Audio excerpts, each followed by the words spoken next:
thinking about all that had happened. It was a long night, glancing at the clock on the TV, waiting for morning to come, drifting in and out of sleep. Finally, Friday arrived. I got up early, shaved, showered, and dressed in a comfortable polo shirt. My hand was still sore, and the large bandage was becoming more of a hassle. I decided to see if I could move my appointment with Dr. Beetol up a day. I hadn't taken any pain pills in a while, and after a night without drinking, it felt like things were slowly getting better. Merciful Lord Hospital had been mostly cleaned up. The windows were repaired, the bullet holes filled, and painting was underway. Damaged furniture was being replaced, and although there were still a few extra police officers around, they were just there as a precaution. When I reached my office, it looked just as I had left it. I called to see if Dr. Beetol could see me earlier, and after leaving a message, they called back within half an hour to confirm an appointment for 9. While waiting, I organized my desk and cleared out some old papers I had been avoiding, when there was a knock on the door. "Come in," I said, and Father Michalis entered, closing the door behind him. I stood up. "Father, you're quick," I said, shaking his hand. "I learned to manage with little sleep during my seminary days when I stayed with cloistered nuns. We would get up at midnight to pray, work until 3, and then get a little more rest. Remarkable women," he said, shaking his head. "I caught a late flight last night and got in around 1. I had a feeling he had more reasons for coming so early. A morning flight would have been enough for any business. We sat down and started talking, first about the will, then about other matters. As we discussed, Dunstan's 4 children will divide his investments. Your wife wasn't treated kindly by the family. They were rather cold toward her. But the lawyer made sure things stayed civil. The kids will receive their shares in a few months. My business there wrapped up quickly. Our lawyer is still finishing some loose ends. But none of it concerns you." He looked at me directly and asked, "What do you plan to do now?" I took a deep breath and answered, "She hates me. She said she was with him because I'm a failure. She acted like their love was something special." I paused, realizing the bitterness in my voice, and waved a hand to apologize. She even gloated about their relationship, about how they spent time together. It was hurtful. I didn't expect that level of cruelty. Father Michalis shook his head. "This whole situation, I saw signs and didn't act. I knew he was seeing other women, but I didn't realize Karen Ann was one of them until right before the funeral. 4 I learned in management classes that private matters should stay with the people involved. That's a mistake, especially for an organization focused on doing what's right. If I know about it, it can't really be private. I'll think about this, and I'll change how I handle these situations in the future." Looking at my life, I tried to be objective. I wasn't disgusted. I felt empty. "We're in our late 20s, Father. This should be our time for starting families and building lives together, and here I am alone. My wife doesn't want to be with me, and I wonder if I've lost all my good dreams." He looked at me thoughtfully. He was a Jesuit. He said, "I know you are struggling with your faith, but I hope you find your way back to God, John. I only met Karen Ann a couple of times, but I hope she discovers a more loving way to see things. It seems you might soon be distant from the children you've worked hard for all your life. Don't give up. You can overcome this. You have it in you. I believe in you." His hand rested on my shoulder. "The God solution, right?" I said. He often spoke about solving problems in a calm way and taking time for reflection. He didn't believe in quick fixes, and we called it his God solution when he wasn't around. "Always," he replied, smiling. "So you need to leave your home tonight?" "Yes, my things are in my car. I could go to my parents, but seeing me might upset them more, especially about Karen Ann and the kids." "I have an idea. I know someone who could use help with his bills. He wouldn't charge you rent but might ask you to share chores and groceries. I can probably set that up today. Just give me until the afternoon. If you're not around, I'll come find you." "Thank you, Father," I said. I had never thought of Landon McCalls as a friend, but it seemed he cared. "When do you get your hand checked?" he asked. "At 9 today." "Well, Tara is the best. We can talk about your job after that. A lot is changing for you quickly, so I'll give you a quick overview. Most big hospitals have a team that helps with professional growth. It's similar to what you're helping with now, but more organized. I'd like to start that team and expand your role. Right now, departments manage things on their own, but we need a better system as we grow. Think about it. I don't know when it would start. Maybe early next year, once we get approval and make some changes. I'll keep you updated. Father, I don't know what to say. It sounds like a big opportunity. He nodded, looking directly at me. Yes, it does sound promising. Dr. Beatol examined my hand and was able to make my next bandage much smaller. I could now wear regular shirts, but buttoning them was tricky since my other hand was still recovering. She asked me to come back in a week. When we were alone in the examination room, she closed the door and said, I know there's a reason to keep your name out of the news, but I wanted to say, I think what you did was very brave. I thought you were shot by the attackers. I didn't know you were the one who stopped it. How did you get shot? She looked sincere and showed respect. I hadn't seen much of that lately. One of them had a gun aimed at a woman's head. I was worried that if I shot him, he might pull the trigger, so I moved the gun away as I shot. The bullet hit him and then my hand. She shook her head. And you still went after the other one? You really are a hero, John. You saved many lives, and soon it will be okay for people to know. I hope. Thank you for your kind words, I replied with a smile. If I had been a bit more careful, I might not have hurt myself. I appreciate everything, Tara. I'll see you in a week. My phone rang when I got back to my office. It was already a busy Friday, and I hadn't done any of my usual work. Hello? John? It was Karen Ann. I didn't say anything. John? I heard you. Just say what you need to say. I shouldn't have said what I did, John. There was silence. Finally, I spoke. I used to think you were incredible, Karen Ann. I told everyone I had married the best person ever. I realize I was wrong about some things. We can fix this if we... Please stop, Karen Ann.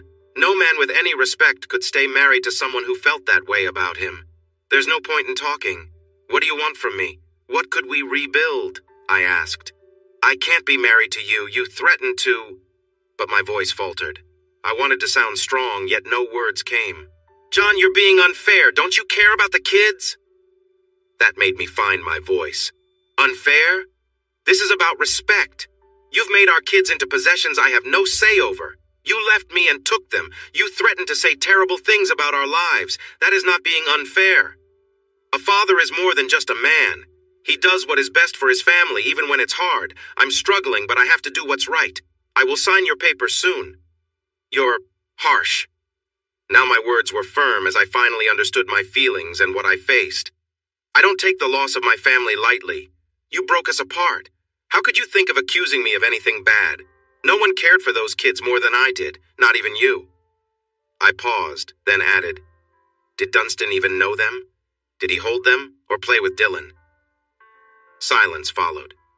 This silence felt heavy and meaningful. I realized he didn't know either child well and didn't want to.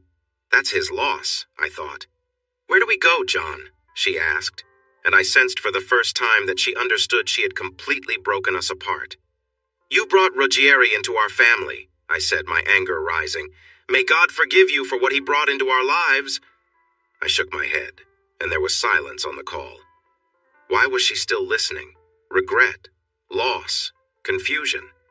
The kids still have a chance. Maybe you can help them build a good life, I said quietly, feeling frustrated. But do me 2 favors. First, stop using my name. If you want, the kids can keep it. You've joked about it enough. I paused, imagining her agreeing on the other end of the line. You mentioned 2 favors, she replied. Yes, take responsibility for this mess of a marriage. Goodbye. She didn't respond. There was a long pause. I rarely used such strong words. I could hear her breathing. I wanted her to know I was still there, so I kept the line open. Eventually, I heard her hang up. I called my lawyer right away and told him I was ready to sign the papers. I drove to his office, where he greeted me with a casual handshake.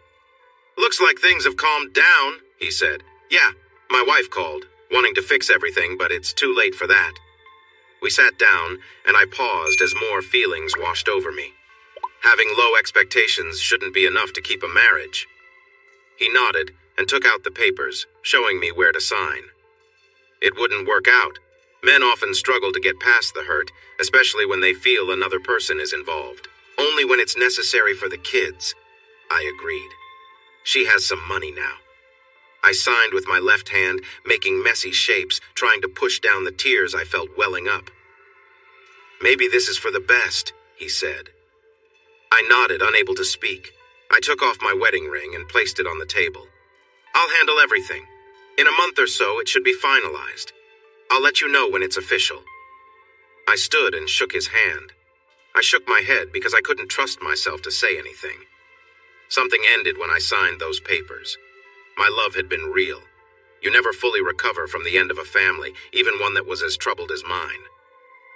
I returned to the hospital around 1 o'clock and saw Father McCalls helping some people toward my office. When I walked in, he spotted me. "Mr. Buck, some folks wanted to talk to you." That's when I recognized Tony Spagnol, his mother Marilyn, and another man I didn't know. Tony rushed into my arms and his mom followed, hugging me next. "Hello, hello," I greeted, laughing as I hugged them back. Mrs. Spagnol said, "We wanted to thank you for all you've done for us. This is my husband, Cal." Cal stood up slowly. I extended my left hand. "John Buck," I said. "Cal Spagnol," he said, pronouncing it Spaniel like the dog, which cleared up a small mystery, and we shook hands with our left hands. He was using a crutch. "We came to take Cal home that morning when the trouble started," she explained. "Knee surgery," she added. "I hope everyone is all right," I said. Father McCalls was smiling, trying to ease the worries. It was nice to meet them. The Spanyols weren't giving out their names in case it wasn't safe. We chatted for a bit. Cal asked about my hand, and I told him how it happened. He nodded, realizing my injury was to help his wife. Then Marilyn and Tony decided to leave. Cal leaned closer to me and said, "Thank you for what you did, Buck. I appreciate it. I can never repay you." He shook his head, and then my hand, holding the crutch under his arm. I shook my head. "I would do it again. You would too if you were there." Cal nodded, and soon Marilyn, Cal, and Tony were gone. Father McCall smiled as they left. He was helping me feel better. "Thanks, Mike," I said quietly. He liked that I called him by his first name. "Maybe I can get through this. We can find you someone to talk to if you want. No cost. The hospital can help." I shook my head. "No, you've done enough. I talked to Karen Ann a little while ago. She wanted to fix things, but it's too late for that. I signed the papers." He nodded. "I really don't like to see marriages fall apart. I believe two caring people can always work things out with time and help, but sometimes only one person really cares, and those relationships end long before they realize it. It's hard to." I paused, unsure of what to say next, and just shook my head. I mentally scolded myself. Why was I getting emotional in front of my boss? "Let's go for a ride," he said, moving past my feelings. "I'll drive." He took us a mile down the street. "I found you a place. No rent. You just cover utilities up to $300 and he will take care of the rest. It's a third of an old house. You'll have your own bathroom, a private entrance, or you can share the entrance, plus access to the kitchen and living room. The fireplaces work, and the place is in good condition." "That sounds great, Father." I felt overwhelmed. He parked behind the local Catholic church, Our Merciful God Parish. In Sky Gray, every Catholic place has Our Merciful in the name. "Get out," he said, and I stepped out. I suddenly understood his joke. I started to laugh, which surprised me. With everything that had happened, the shooting, my hurt hand, the divorce, and missing my kids, I really needed a laugh. "What's so funny?" he asked. "You got me an apartment in a priest's house? A rectory?" "Yeah, what's the big deal? It'll save everyone money. Come on, Phil's inside. He's your housemate."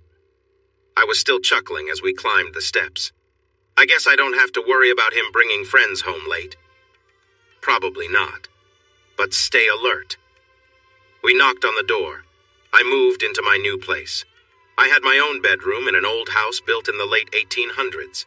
It had dark wooden floors, tall walls, thick plaster, chandeliers, 2 fireplaces, one in the living room and one in my room, comfy chairs, and a hint of old smoke in the air. The big, sturdy bed looked like it could stand through anything. This house was made for 3 priests in an earlier time when a big church could support them. It was the nicest place I had ever lived. Everything seemed to show the solid quality that lasted over the years. It felt old-fashioned, but I imagined famous writers working at the desk, or great leaders thinking by the fire. Paintings decorated the walls. Jesus watched from some corners, while Mary and Joseph looked down from others. There were pictures of various saints, including Saint Drogo, who was known as the Saint of the Less Attractive. I wondered if the person who hung that painting did it as a joke. I had never heard of the Infant of Prague or Saint Margaret of Chichester before. I began to understand the weight of guilt some Catholics feel. Father Philip was the local parish priest, older and quick with his words. He had come from another part of the archdiocese. I had the run of the house, my own bathroom, and a woman came in once a week to clean. I had to cook for both Father Philip and myself when I could. After one meal, Father decided to cook for us. He mentioned he was an alcoholic and asked that I not bring alcohol into the house. I promised him it wouldn't be a problem. I didn't have any anyway. With this simple agreement, I kept myself out of trouble. From that busy Friday on, my life began to slow down to a more manageable pace. The chaos of conflicts, family issues, and tough choices were hopefully behind me. Some of that was thanks to the two priests who helped me during a rough time. They gave me the gift of time and space. There was a simple idea they shared. Think things over, pray if you want, look at your options, and talk to people who can help. You will find a way forward. Even without the spiritual part, many would agree. Calm down, think things through, learn what you can, talk it out, and then make a decision. Watch how things unfold and react accordingly. I smiled at the thought. It was just like the scientific method. On the evenings when he was free, Father Philip and I started to have conversations. He was 67 years old, had worked as a chaplain during the Gulf War, and had done more baptisms, weddings, and last goodbyes than he could remember. He enjoyed playing poker, rarely lost, and liked to drink a little too much, which had caused him some problems. After overcoming his struggles, he was assigned to the Merciful God Hospital, a great position he had held for 13 years. He felt that his time there was coming to an end, as his health wasn't the best, and it was time for him to retire. He shared stories about the challenges he had faced over the years. He valued his connection with the local elementary school. He was modest about being single. We talked about our work, our lives, sports, and various topics, including debates about different gospels. He encouraged me to read parts of scriptures and novels, and even had me crawl under the old wooden table in the dining room to see the names of all the priests who had served there written in pencil. There were over 100 years of names noted. We would spend hours discussing those names and other topics on pleasant evenings. I cherished those quiet times filled with reading and friendly chats, and I was grateful that we both supported the same baseball team. I enjoyed those evenings together. Sometimes he would smoke a cigar on the porch, but he said he never smoked inside. I didn't want to share the details of my upcoming divorce or my involvement in the recent troubling events. As June passed and July arrived, the heat intensified. Our air conditioning worked well, but I still needed a fan to stay comfortable at night. I returned to my regular work hours, and during the second week of July, Father Michaelis came to discuss my job. He sat across from me and said, "You know, I've been thinking about how we can help you stay at the hospital. It's unfortunate to lose good people because they lack a clear career path in a growing place like ours. If you're interested, I want to share some ideas with the board." I felt grateful that he was trying so hard to assist me, treating me as if I had choices. "I'd like to send you to a program in Cleveland for new hospital leaders. They will teach you about the important rules for medical licenses and certifications. I believe they cover contracts for hospitals and doctors, too. They have connections to programs globally. Sending a doctor for training shouldn't cost our hospital the benefit of that education.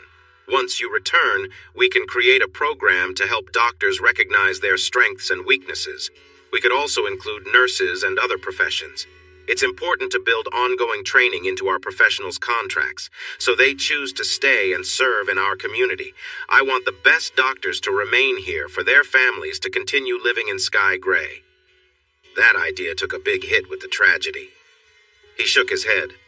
I realized he wanted to fight to show that Sky Gray was a good place to raise a family.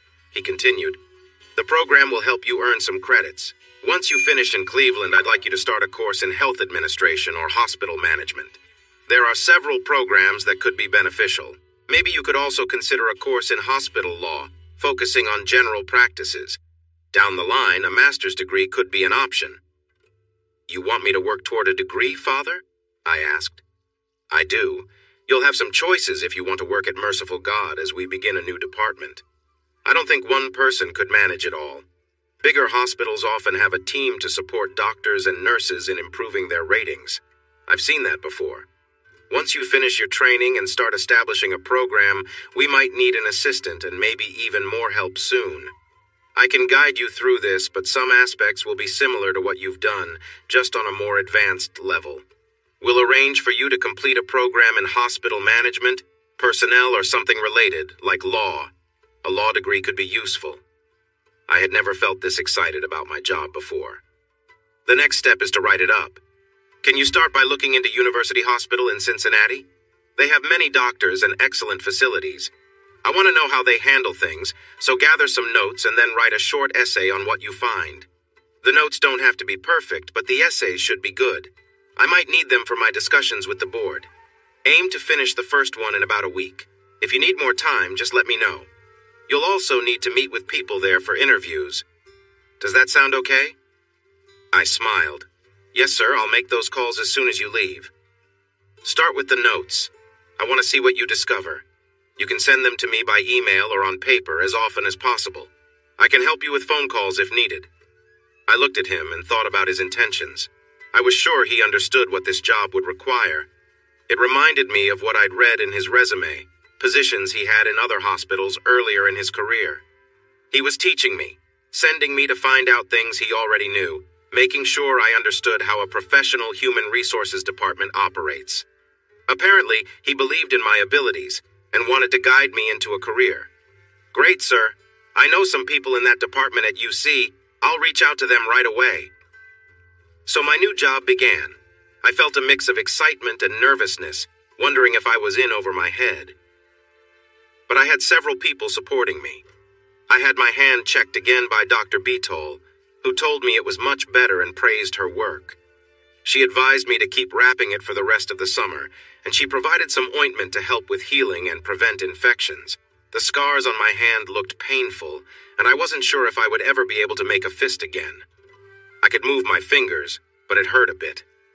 Weeks passed after the incident with hot days and warm nights. I hadn't seen the children or Karen Ann.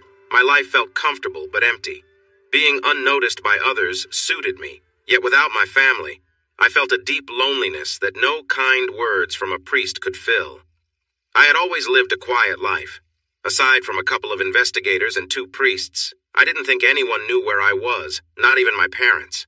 The news was still buzzing about who had taken down the attackers. A blurry video from a phone showed things clearly enough that I thought I could recognize myself, but I doubted anyone else could.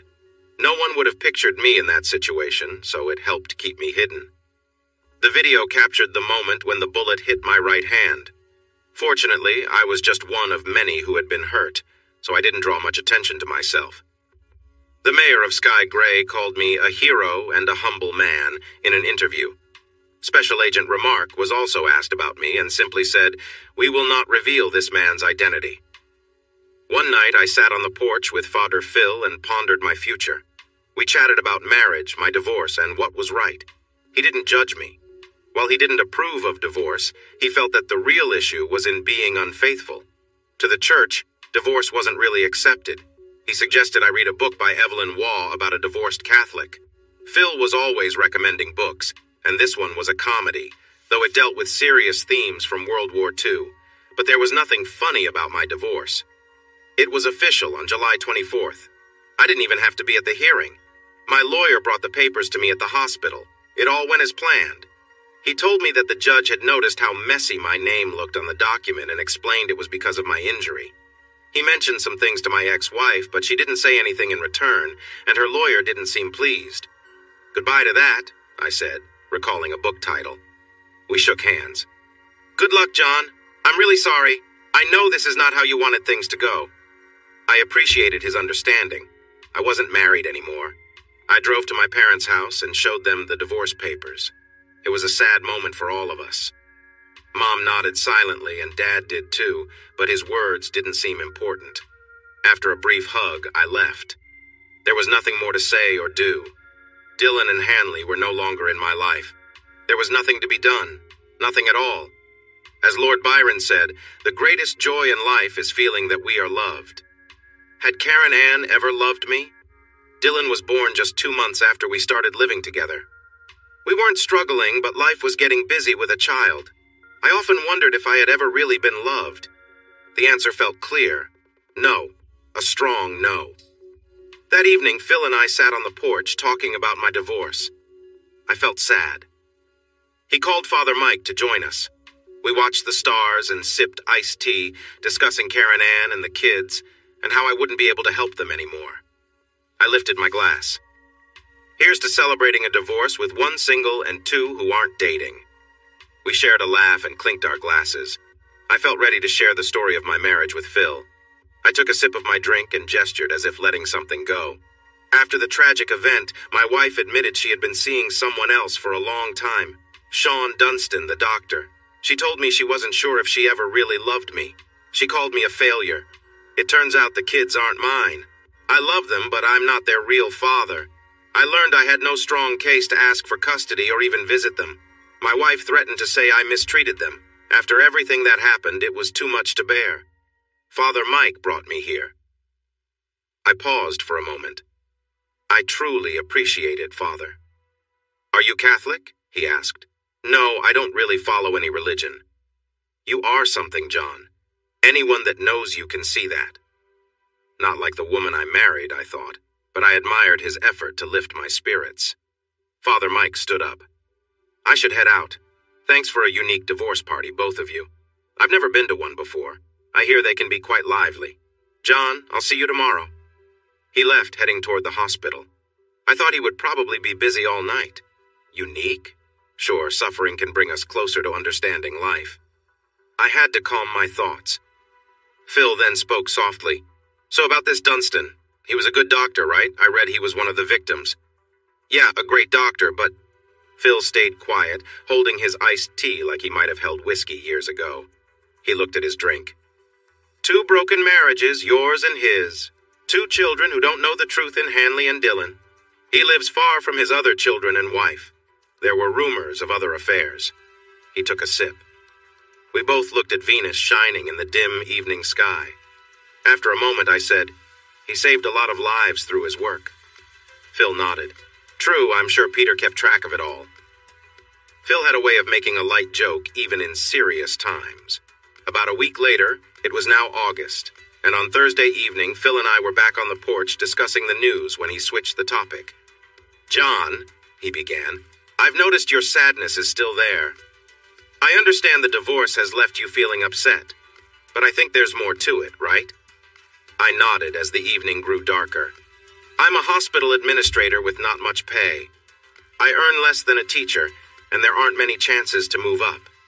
Right now, I'm hoping Father Mihalis can help me grow in my job. I'm excited, but also nervous that I might not succeed, or that my efforts won't lead to anything important, or that they might choose someone with more experience. So far, I've written 2 essays and shared notes about 2 hospital programs that we might use as guides. And I miss my kids and family life. Hanley is 4 months old and Dylan is 2 years. I really hope my next partner has high hopes, if there is a next partner. My mind is all jumbled with worry right now. Phil nodded. Your heart feels it too, he said quietly. The warm breeze didn't cool us off on the porch. I could hear music from a house across the street. He rocked gently in his chair while I relaxed in an Adirondack chair, feeling warm as the day continued. Phil finished his tea. It's warm tonight, isn't it? He said. Yeah, I replied. My iced tea was all gone. Phil looked down, then back at me. Would you like to join me for Mass tomorrow, John? This is my early one, just once a week. A few older men and a couple of women usually come. It would make me happy. I've never been to Mass before. I don't really believe, Father. He smiled and chuckled lightly. Oh, it's not so bad. We even call it a celebration. What else are you doing at 6:30? I'll wake you up. It was 5:30 when Philip knocked on my door. John, we leave at 6. Mass is at 6:30 in the building. The church was very close, so I had enough time to get ready. I even took a shower and shaved. I wrapped my hand in fresh bandages. We arrived at 6:05 and Philip went to put on his clergy robe. I sat alone in a pew and even knelt for a little while on the padded kneeler to pray. It was not bad at all, actually kind of nice, even though it was early. A few older men came in, one using a walker. Two older women, a young man who looked about 25, and a small woman around 30 eventually showed up. Father entered, and Mass began. Philip moved through the service quickly. He had no assistants, so he handled all the tasks by himself. He also gave a short talk, and I listened closely. I felt like he was speaking to me, but later I learned he aimed his words at many of us. There are times when good people find themselves stuck. There can be confusion, betrayal, and disappointment. It may seem like there's no love for these good people, and it's easy to feel hopeless. But don't let hopelessness be the end. There's something good waiting for you afterwards. Find love again. Help someone else find love. There is goodness, there is joy, and there is life for all of us. Life itself is a precious gift. Accept that it is good, that feelings of sadness can end, and that love will come. You will find the best path if you are open to love. He looked at me and quoted Hugo. It is not a big deal to die. It is terrible not to truly live. I had never thought about this idea involving responsibility. Had Dunstan never truly lived, or had he lived only a part of his life? Was I being encouraged to live fully? It's hard to understand how deeply many people consider themes of right and wrong or the meaning of life. Phil was one of those people I now saw.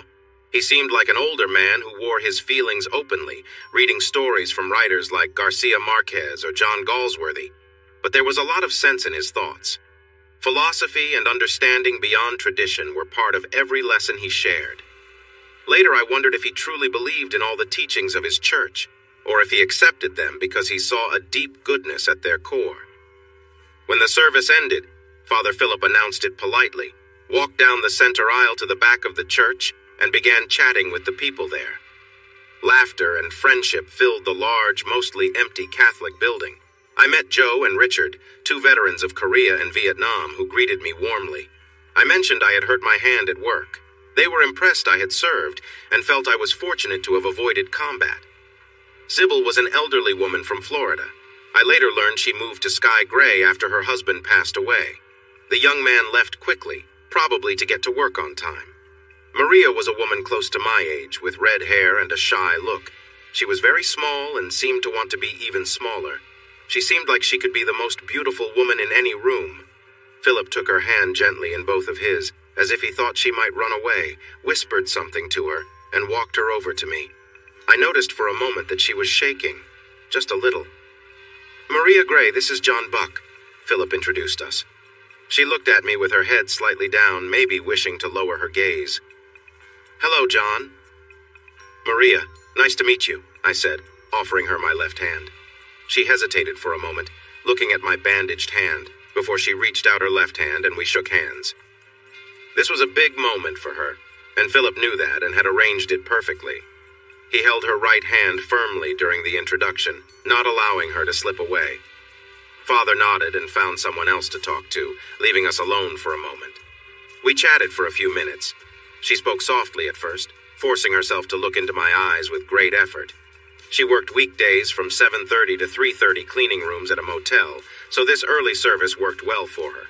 I asked her if she came every week, and she said she had only been once before, just last week. Father had encouraged her to return, saying he wanted her to meet someone. It took me a moment to realize that he had been planning this for a week. I glanced back at him. I couldn't believe it. Maria was beautiful, but had been through a lot, and Phil, the priest, thought we should meet. My respect for him grew in that moment. Would you like to have dinner with me tonight after work? I asked her. She looked a bit surprised, but then met my gaze and quietly said, Yes, I'd like that. Should we meet somewhere or can you pick me up? I don't have a car. I'll pick you up. Can I have your address? I'll come by around 7. Sounds good. I'll be ready. She quickly wrote down her address on a piece of paper from her purse. I have to go now. Thank you for asking me. See you at 7? Definitely. Father Phil and I walked back to the rectory together. What do you know about Maria? I asked him.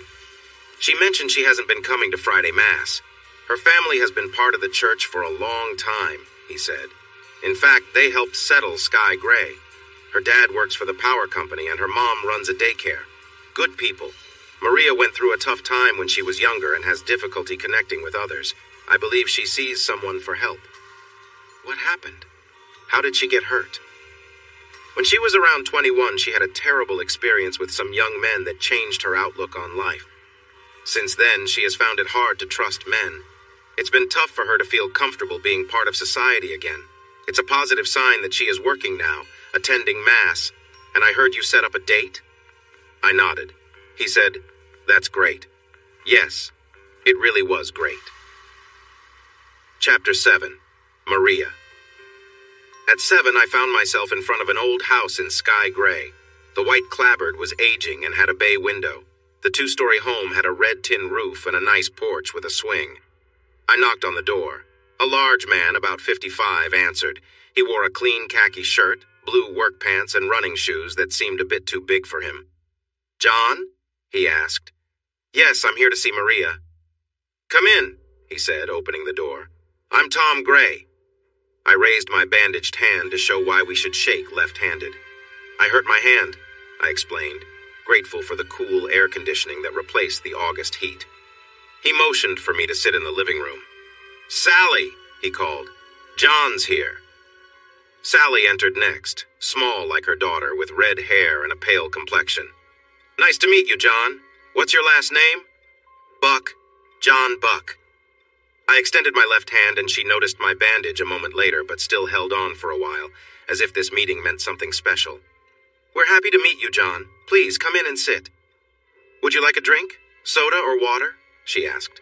We sat together and waited. No, we should probably head out soon," I replied. The gray house felt lived in, like sky gray. The furniture was older and could use some fixing, and the chairs around the kitchen table didn't match. "So, what do you do, John?" Tom asked eagerly, as if he didn't often see Maria with someone new and wanted to ensure he asked good questions. "I work at Merciful Lord Hospital as an administrator. I organize meetings for doctors, help with lectures, and make sure everyone has their licenses, that kind of stuff," I explained. Tom nodded and then asked, "How did you hurt your hand?" "In an incident a couple of months ago," I replied. Tom and Sally looked interested. "Oh, you were part of that?" Sally asked. "A bit. We can't talk too much about it to keep some individuals safe, you know," I said, getting better at steering the conversation away from sensitive topics. "Well, I just want to be sure that Maria is okay with you," Tom said politely. "If you have concerns, I can," I began, but was quickly interrupted. "Don't even think about leaving," Maria said firmly from behind me. I turned to see her in a blue sundress that showed off her arms and framed her face beautifully. Her red hair was neatly pulled back. This was a different side of her compared to the shy girl at church. Maybe she felt more comfortable at home. She smiled. "I wasn't planning on it. You look lovely, Maria," I said, my gaze lingering. "Indeed you do," her mother added, and we all paused to appreciate her. "I made reservations," I said. "We should get going, but I'd love to chat more when we return." Tom replied, "I look forward to it." I explained, "We're just going to a restaurant outside of town, and we shouldn't be late. We met today, after all. And if you're worried, you could call Father Phil. He knows me well. I've been staying in your rectory since late June." Sally smiled. "You're the one. It was mentioned in Mass that he took on a guest since the house was so big, but he didn't say your name." "Of course, son," Tom said, standing next to Sally. "Take care of our girl." Sally then asked Maria, "Do you have your phone, the emergency numbers?" Maria nodded and looked away. "Have a good time," Sally said, with Tom agreeing. He gave me a serious look that showed how much he cared for Maria. We left and headed to dinner. I learned what those emergency numbers were while we ate. We chose an Italian restaurant that wasn't too fancy. It was easy to find down the road from the rectory, out in the countryside near Greenville. Our table was ready on time, even on a busy Friday night. We talked about Maria and why the priest had set us up together. She mentioned that after the incident 8 years ago, she fell into a deep sadness, became scared to leave her house, and even found it hard to talk on the phone. She had years of therapy, along with medicine for her anxiety and sadness. She never thought about hurting herself, but she kept to herself at home. After about 3 years of weekly therapy sessions, she decided to start running again. She used to be a good runner in high school. At first, her parents would follow her on a bike or in a car, but after some time they stopped, so she began to run by herself. She always picked busy places during the day. 2 years ago, she got a job at a motel, and now she goes out about once a week to shops or malls, usually with her mother. Sometimes someone would drop her off and pick her up. She also walks to church on her own, which is 3 blocks away. She still attends therapy every week. "So you understand why Father introduced us," she said. "But why did he bring you to me?" That made sense. I found it harder to talk about my marriage than the attack. I was married until recently. After the hospital incident, my wife admitted to having a long affair with one of the victims. She thought he would help her financially after his passing. She said she never really loved me. It turns out neither of our kids. I paused because my voice shook, and Maria placed her small hand on mine as I looked away. I glanced at her hand, resting softly on my own, and whispered, "Neither child is actually mine. They are 2 years old and the baby is 4 months." I took a moment, regained my strength, and spoke a bit louder. "She filed for divorce. I couldn't afford to fight for custody of kids who weren't biologically mine, and her lawyer warned me that she would claim I was abusive if I didn't agree to her terms. In the end, she got what she wanted, although she thought she would get money from the man's estate. He left her nothing, but the kids received quite a bit. She might struggle financially unless she uses their money or finds a summer job, or marries again soon. She's a teacher. I don't have to pay alimony or child support." I fell silent, feeling upset but without tears. "Do you care for the children?" "Yes," I replied, pain showing on my face, my voice softening. "But I'm not sure if that's good for me anymore. Dylan is the older boy, and Hanley is the girl. Their father was a surgeon at my hospital. He was involved with several women while also having a family in New England. My wife was unaware of any of this. Their affair lasted almost 3 years. She was very harsh when she told me, not realizing he had been misleading her. The kids might not remember me for long if Hanley ever really did. I wasn't sure what was best for them. Should I mention that I thought about leaving with them in the middle of the night? Maybe heading to some faraway place like Africa or the Amazon? The air was quiet, and we exchanged glances. She spoke up first. "You know I'm not looking for something casual, John. If it doesn't work out, it would be hard. And I'm not looking for that either." I paused. "Let's just see how things go. No pressure, no forcing anything." We enjoyed our wine and didn't mind the quiet moments. As we walked to her front door, I held her hand. She said, "I'd kiss you goodnight, but I think my parents want to talk to you." "Just a quick kiss then." She leaned in and kissed me. It felt nice having such a connection, and I enjoyed being tall beside her. I briefly told her parents about my injury while we shared a beer and watched the moon rise. I mentioned I had an accident where I hurt my hand. They smiled at my story, finding some humor in it. I settled into a comfy chair that seemed quite old.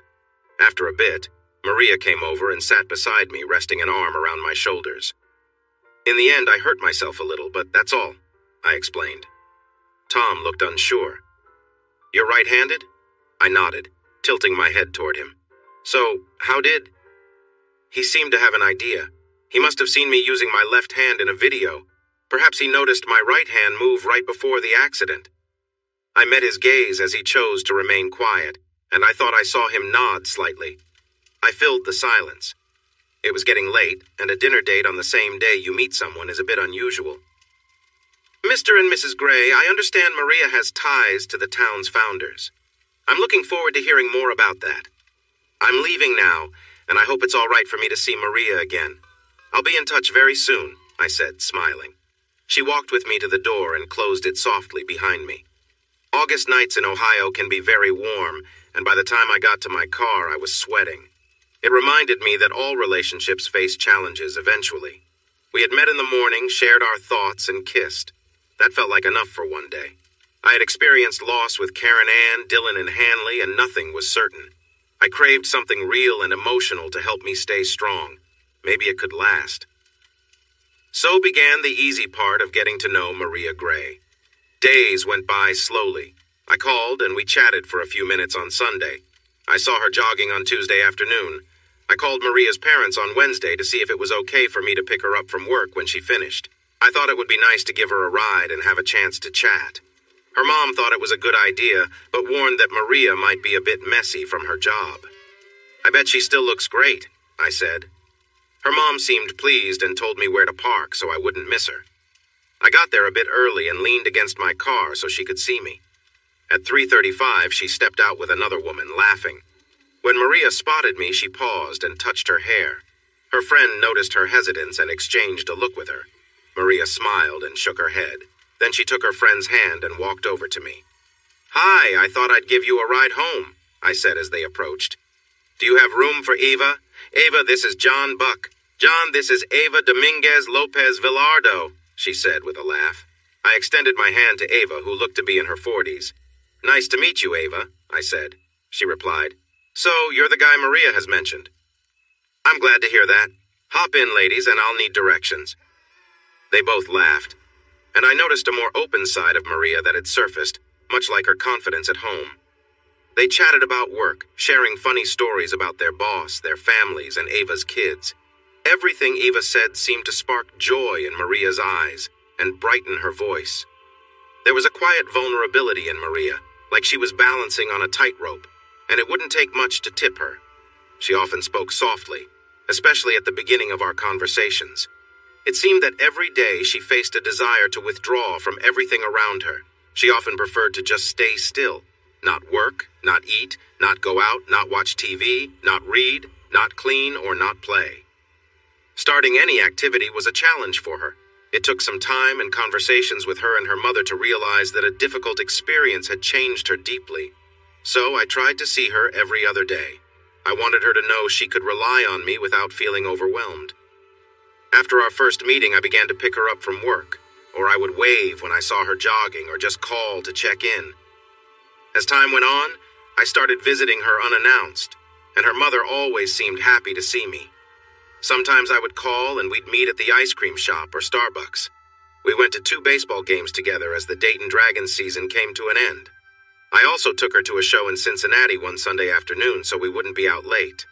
She invited me to her cousin's wedding and we shared a dance there. Once again, I felt how nice it was to hold a woman in my arms. She was small and slender. I reacted to her like a man does to a woman, which seemed to surprise her.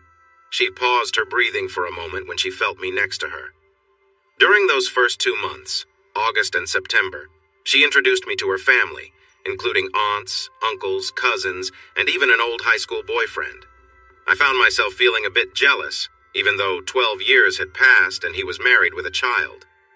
It was nearly 3 months after the incident at the hospital when Homeland Security agents arrested all known members of a dangerous group in the U.S. 14 members were arrested in several cities, including Minneapolis, Los Angeles, and Detroit, and even on a farm about 30 miles south of Fort Wayne, Indiana. They had hidden dangerous items there, thinking the quiet countryside would help them go unnoticed. Homeland Security acted because they had evidence of another attack being planned, although they didn't share the specifics. It turned out a major attack was being prepared for the holiday season, but no details or targets were revealed. This group was small and very radical, mostly made up of people from the Middle East who wanted to spread fear in America. Their leader, Ahil Ali, was a minor cleric with some dark ideas about power. He tried to fight back against federal agents in Minneapolis but was captured when he ran out of ammunition. A couple of members fought fiercely at the farm, but most were caught while they were asleep. The federal agents felt confident that they had caught the entire group in the U.S. Most of the remaining members were known to be in the Middle East. I received a call from Agent Remark the day after the arrests. "Mr. Buck, this is Special Agent Remark." "Yes, don't you ever get tired of saying Special Agent? I'd think you'd have to explain what makes you special." "Yeah," he laughed. "But I can't just say agent or officer. It's a rule. I have some good news. You should see it on the news. We believe we've caught all the members of that group connected to the attack on your hospital. At least, all the ones in this country. We will be having a meeting tomorrow to talk about your privacy, but it's likely that it will be lifted. You probably won't have any more danger than anyone else. I'll call you after the meeting to update you on what we decide." "That's good to hear. I appreciate my privacy, though. It sounds like you all have been doing important work." "Yes, that's true. I haven't slept a full night in 2 months, he said, pausing for a moment before continuing. Hey, did you ever tell your wife about what happened that day? No, she divorced me a week after the incident. Anyway, thanks for calling and let me know what happens after the meeting either way. And try to get some rest. Will do, Mr. Buck. Mr. Buck? He asked hesitantly. Yeah, I replied. It's just, what you did was really something. You saved the hostages and stopped the threat in just a few seconds. We enhanced the video footage, but we couldn't quite fix the audio. What did you yell? And then you said something after that. I think I gave the old Marine shout, "Oorah," or something like that. Afterward, I said, "You messed with the wrong Marine." I'd heard it in a movie and was all fired up, I said with a small smile. That explains it. The guys have been getting a good laugh out of it. Not exactly original. Thanks, Eric. Tomorrow. Click. The next day, Remark called around 10 a.m. and informed me that all the records related to the Merciful Lord incident, except for a classified file about Homeland Security techniques, were going to be made public immediately. I thanked him. I appreciated all the hard work that must have gone into making those arrests. They seemed confident they had caught everyone dangerous, but I wondered how they could be so sure. I guessed they were as certain as anyone could be. It turned out they missed one. He was hiding nearby, scared, probably wondering if he would be next. Eventually, I spoke to Remark again, and he explained how carefully they had built their case. It had been slow, detailed work, but thorough. They used methods that mapped out connections between people, like how teachers create seating charts for classrooms, except more complex. They built these web diagrams showing how different individuals were linked, checking each connection. Some groups were flagged as potentially dangerous, while others were dismissed as false leads. The process was now a well-tested one, used successfully in other cases. Every contact was important, no matter how minor, from a store clerk to an acquaintance of a suspect. It was a constant, exhausting effort day and night. But in all that work, they missed one sympathizer. He remained unknown, out there somewhere, holding a grudge. There was only one cryptic email from a member of the group that even mentioned him, and with so many others to sift through, it was overlooked. Even when they finally reviewed it, the message was unclear. It all started with one word. Ahil Ali asked Yusef Talib if he had a resource, and Yusef replied, "Yas." A Homeland Security analyst thought this meant money, as they often did. The analyst assumed they had just spelled yes wrong. Terrorists often made mistakes like that, but the resource actually referred to a person, not money. This person was young and inexperienced. How he was linked with the group wasn't clear to Homeland Security at first. Yassin was Yusef's younger brother and was not far away, just an hour and a half from Indianapolis. Yas was heartbroken when he learned of his brother's death. All this happened while the group was facing a serious situation. After the chaos, he fell silent. He continued working as a night clerk at the motel, but he could no longer afford college. He knew he had to stay hidden, but he was unsure about his future. Fearing that the government was searching for him, he kept his brother's gun beside his bed. He had fake identification and a passport, but his student visa had run out. Homeland Security made a big mistake, but it was an honest one. Yassin was mostly unknown to the IWC. When he stopped communicating with his contact in Saudi Arabia, they assumed he had been caught or killed. For 15 months, he kept to himself, only reaching out to friends and family in the Middle East carefully online. Bill Meyer and Randy Winger were the guards who faced the attackers in the cafeteria that terrible morning. I found them down the hall at their usual spot after I spoke with Remark. I told them the files were going to be opened, and we talked about losing our anonymity. They agreed to keep my name out of it as I wished. However, I realized that it might not matter anymore since the police reports would show my name for everyone to see. I simply asked them to be truthful and not add any extra details. I believed they had stopped the violence by standing up to the attackers. I was ready to say as much if someone asked, but I preferred to avoid interviews because I thought they wouldn't help. I wondered if people would remember me for that one brave moment. I also wondered if I wanted that kind of attention. I realized that I had often hidden behind a belief in being humble, which made me shy and kept me out of conflicts. I avoided serious arguments and didn't take strong stands. I wasn't known as a Republican or Democrat, liberal or conservative, believer or non-believer. I was just a nice guy who chose to look away instead of standing up to someone assertive. Maybe I had joined the Marines because I saw this flaw in myself and hoped they would help me change. When I got home, I sat with my parents and we talked about that day. I told them everything that happened, including the incident with my hand. My mom looked proud, while my dad seemed shocked. As I spoke, he became quiet, stood by me, and placed his hand on my shoulder. It was a kind gesture that really moved me. He said, "They will look for Karen Ann, the reporters. You need to tell her." Suddenly, I realized our divorce might become news. He was right. I hadn't spoken to her since before the divorce. I wondered how she would react. I tried to call her, but I got her voicemail. I left a message. "Karen Ann, I need to talk to you right away about the shooting at the hospital. Please call me as soon as you can." She was probably in class since the school year had just started. I felt that many people needed to know the truth before the media did.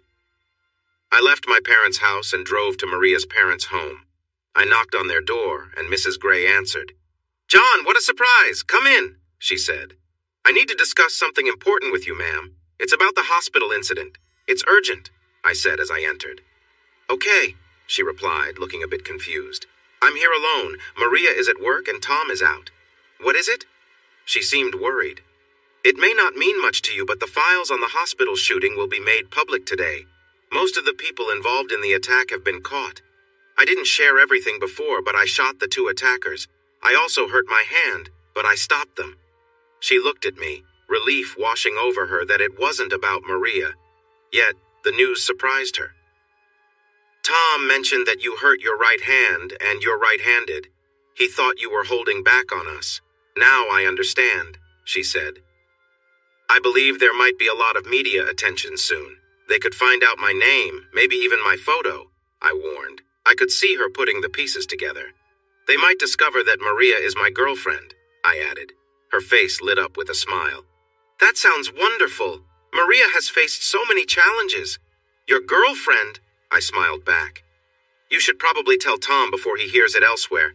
I doubt reporters will come after him, but I wanted you all to know. My ex-wife, too. You might want to keep a low profile for now," I said. "Should I tell Maria at work?" Mrs. Gray thought for a moment. She often took her time to think things through. She was very wise and rarely acted without careful consideration. After a bit, she said, "I think that would be a good idea, especially if there are reporters looking for your friends. Do you really think they'd be interested in her? How would they even know you two were together?" "Anyone could have seen us," I replied. "I don't think they would pursue her, but they might follow her to find me. I'm hiding out at the rectory, so I should be safe. I plan to just say no comment and hope nothing happens. I really don't want my close friends to feel upset that I didn't tell them first." She said, "I'll call Tom right away. You should find Maria and tell her. If you can't find her, try her phone." I was about to head out the door. "Oh, John," she said as she followed me. I turned to see her behind me. She placed her hand on my arm, stood on her tiptoes, and kissed my cheek. "I'm proud of you." "Wow," I said, "almost as nice as Maria's. I'll see you later." She smiled as I headed to my car. I found Maria at her work, taking a break in a small room the workers used to eat and store their things. A desk clerk had directed me there. She said, "Just knock and go in. We don't like to keep the door open with the heat." I knocked and entered. There was Maria, sitting with Eva and eating yogurt, along with 2 other workers at the table. Eva spotted me first. "John, I didn't expect you here." Maria turned and stood up to give me a quick kiss on the cheek. "Well, it seems I'm getting kisses from all the Gray women today," I joked. She turned to her friends. "Margie, Tony, this is John Buck. John, this is Marge and Tony. Pleased to meet you. Maria, I need to speak with you privately just for a moment." "All right, let's go outside and sit under the elm tree." It was warm outside, but the shade felt good. We found a picnic table, and I noticed she looked worried. Maria, the files about the incident at the hospital are coming out today. When I told you and your parents what happened, I shared the truth, but I didn't tell everything. Now everyone will know. I was the one who stopped the 2 attackers. I know people might try to find me, and they might come looking for you or want to interview you. Reporters." Maria just looked at me across the table. "How did your hand get hurt? Dad was confused about how you got injured in your right hand when you're right-handed." "I used my left hand to shoot. I got the attacker, but the bullet went through and hit my hand. I had to hold his arm up so he wouldn't aim at an innocent person. I looked down, then back into her gray eyes. She held my gaze for a few moments. "You saved a lot of people," she said softly. I didn't respond. We just sat quietly for a while. "I should get back to work," she finally said, standing up. I walked with her toward the door when she suddenly turned and hugged me, her cheek resting against my chest. "You really should go," she said, her voice slightly trembling. I gently touched her cheek with my bandaged hand, and then I left. Next, I went to the elementary school, which had just started the new fall term a week earlier. I stopped at the front desk. "Mrs. Percival, I'm John Buck, Karen Ann's ex-husband," I said to the secretary. I remembered her name because Karen Ann often mentioned how important it was to be friendly with the school staff. "Yes, Mr. Buck, how can I help you?" she replied. "I've been trying to reach Karen Ann on her phone today about something that's not urgent, but could affect her. Is she in class now? It should only take a minute or two, 5 at most." She pulled out a stapled schedule and said, "She has about 5 more minutes of lunch. I think she's in the lounge. Just go down the hall and take a right. You'll see a sign." "Thank you very much," I said. I found Karen Ann inside, sitting with 3 others and laughing. My heart felt tight at the sight of her, always smart and appealing. "John?" she said, surprised to see me. "Excuse me, everyone. My ex-husband is here. John, what is it?" She didn't seem upset. She was pleasant. One of the other teachers, a man about 10 years older, looked a bit annoyed that I had interrupted them. He glanced at my bandaged hand and smirked. Terry Marks was there too. She nodded, stood up, and left without saying much. "I need a minute. Is it okay if we talk here?" I asked. She nodded. Those dark eyes. No wonder others were drawn to her. "Some police files are going to be opened. My name will be out there. There might be reporters wanting to speak with you." "Me? Why me?" she asked. "Because I'm involved in a case regarding some troublemakers." She looked surprised, but then smirked a little, fitting me into her idea of who I was. Some biases show clearly while others are hidden. She shook her head and said, Sure you are." I tilted my head slightly and said, "I thought you should know, since the files will be public. I may have disappointed you, but I was never dishonest. Sorry to bother you. Please take care of the kids." I turned to leave. As I walked out, I heard her laugh and say, "He has some wild ideas." I realized that if I had been famous before our divorce, maybe she would have seen me differently. I went back to work. As the day came to a close, Father Mihalis called my office. "John, could you come by my office before you leave?" "Yes, sir," I replied. I gathered some notes he wanted summarized for a meeting and went up to his office. I knocked and his secretary, Kathy, said, "Go right in, Mr. Buck." I entered, and Father was on the phone. He finished his call and waved for me to sit down. Once he hung up, he said, "Okay, do you have those notes?" I handed them over and he put them aside. "Good. You've been approved for the program in Cleveland starting in a few weeks. You are officially enrolled, unless Kathy is not telling me the truth." From the closed door, I heard Kathy say, "I did not lie. Papers will be here soon by fax to prove it." Father chuckled. He and Kathy had known each other for a long time. He had baptized her children and was often invited to her family celebrations when he couldn't see his own family. Kathy was someone he could trust completely. She had the ability to listen in on his calls if he shut the door, but I never heard her share secrets. I'd also heard she was one of the highest-paid secretaries at the hospital. Now, your name is all over the news because of the incident. They have a picture of you from the Marines and a more recent one of you walking down a hallway here. It looks like it's from our yearbook. Nice picture, by the way. You're on national and local news, right, Kathy? She stood in the doorway. Yes, he is. I've been getting requests for interviews from national news channels, Fox earlier and MSNBC just now. One talk show is even offering $10,000 for the first interview. I shook my head and smiled. I'm sorry, Father. I didn't plan on doing any interviews. That was a terrible day for me. I lost my marriage, my kids, and many people. I can't forget what happened. I trailed off and just shook my head. John, there's help available. I think you should take it, he said. I didn't want to go. Later, I regretted that decision when I learned more about counseling. It would have been good to talk to someone. It felt hard to ask for help when I was expected to manage things on my own. He continued, "Your program starts in a few weeks.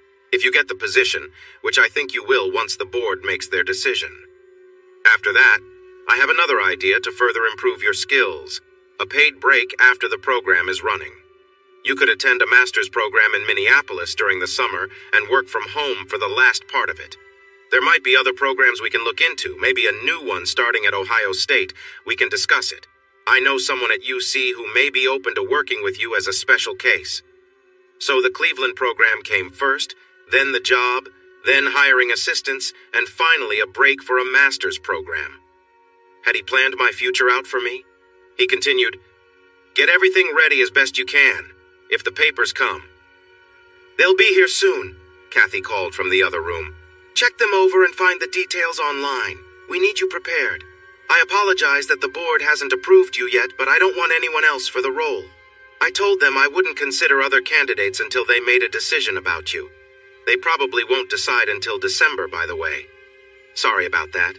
They can be slow when they don't like how I go about things," he said with a laugh. I had never thought someone might risk their job to help me get one. Kathy chimed in with a hint of surprise. "Oh, a fax just came in. Why, it's the Cleveland program details for John Buck," Father said. "Take these home and say hi to Phil. Tell him I'll be there Sunday night." As I left, some reporters were on the front sidewalk, but I slipped out the back and headed to the parking lot.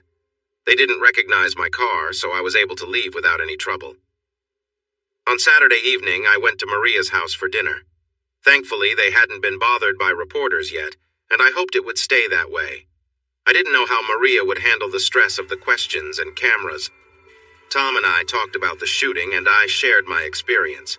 I figured Tom had figured out it was me from the video and my injury, but he didn't bring it up with anyone else. That was just how he was, calm and careful.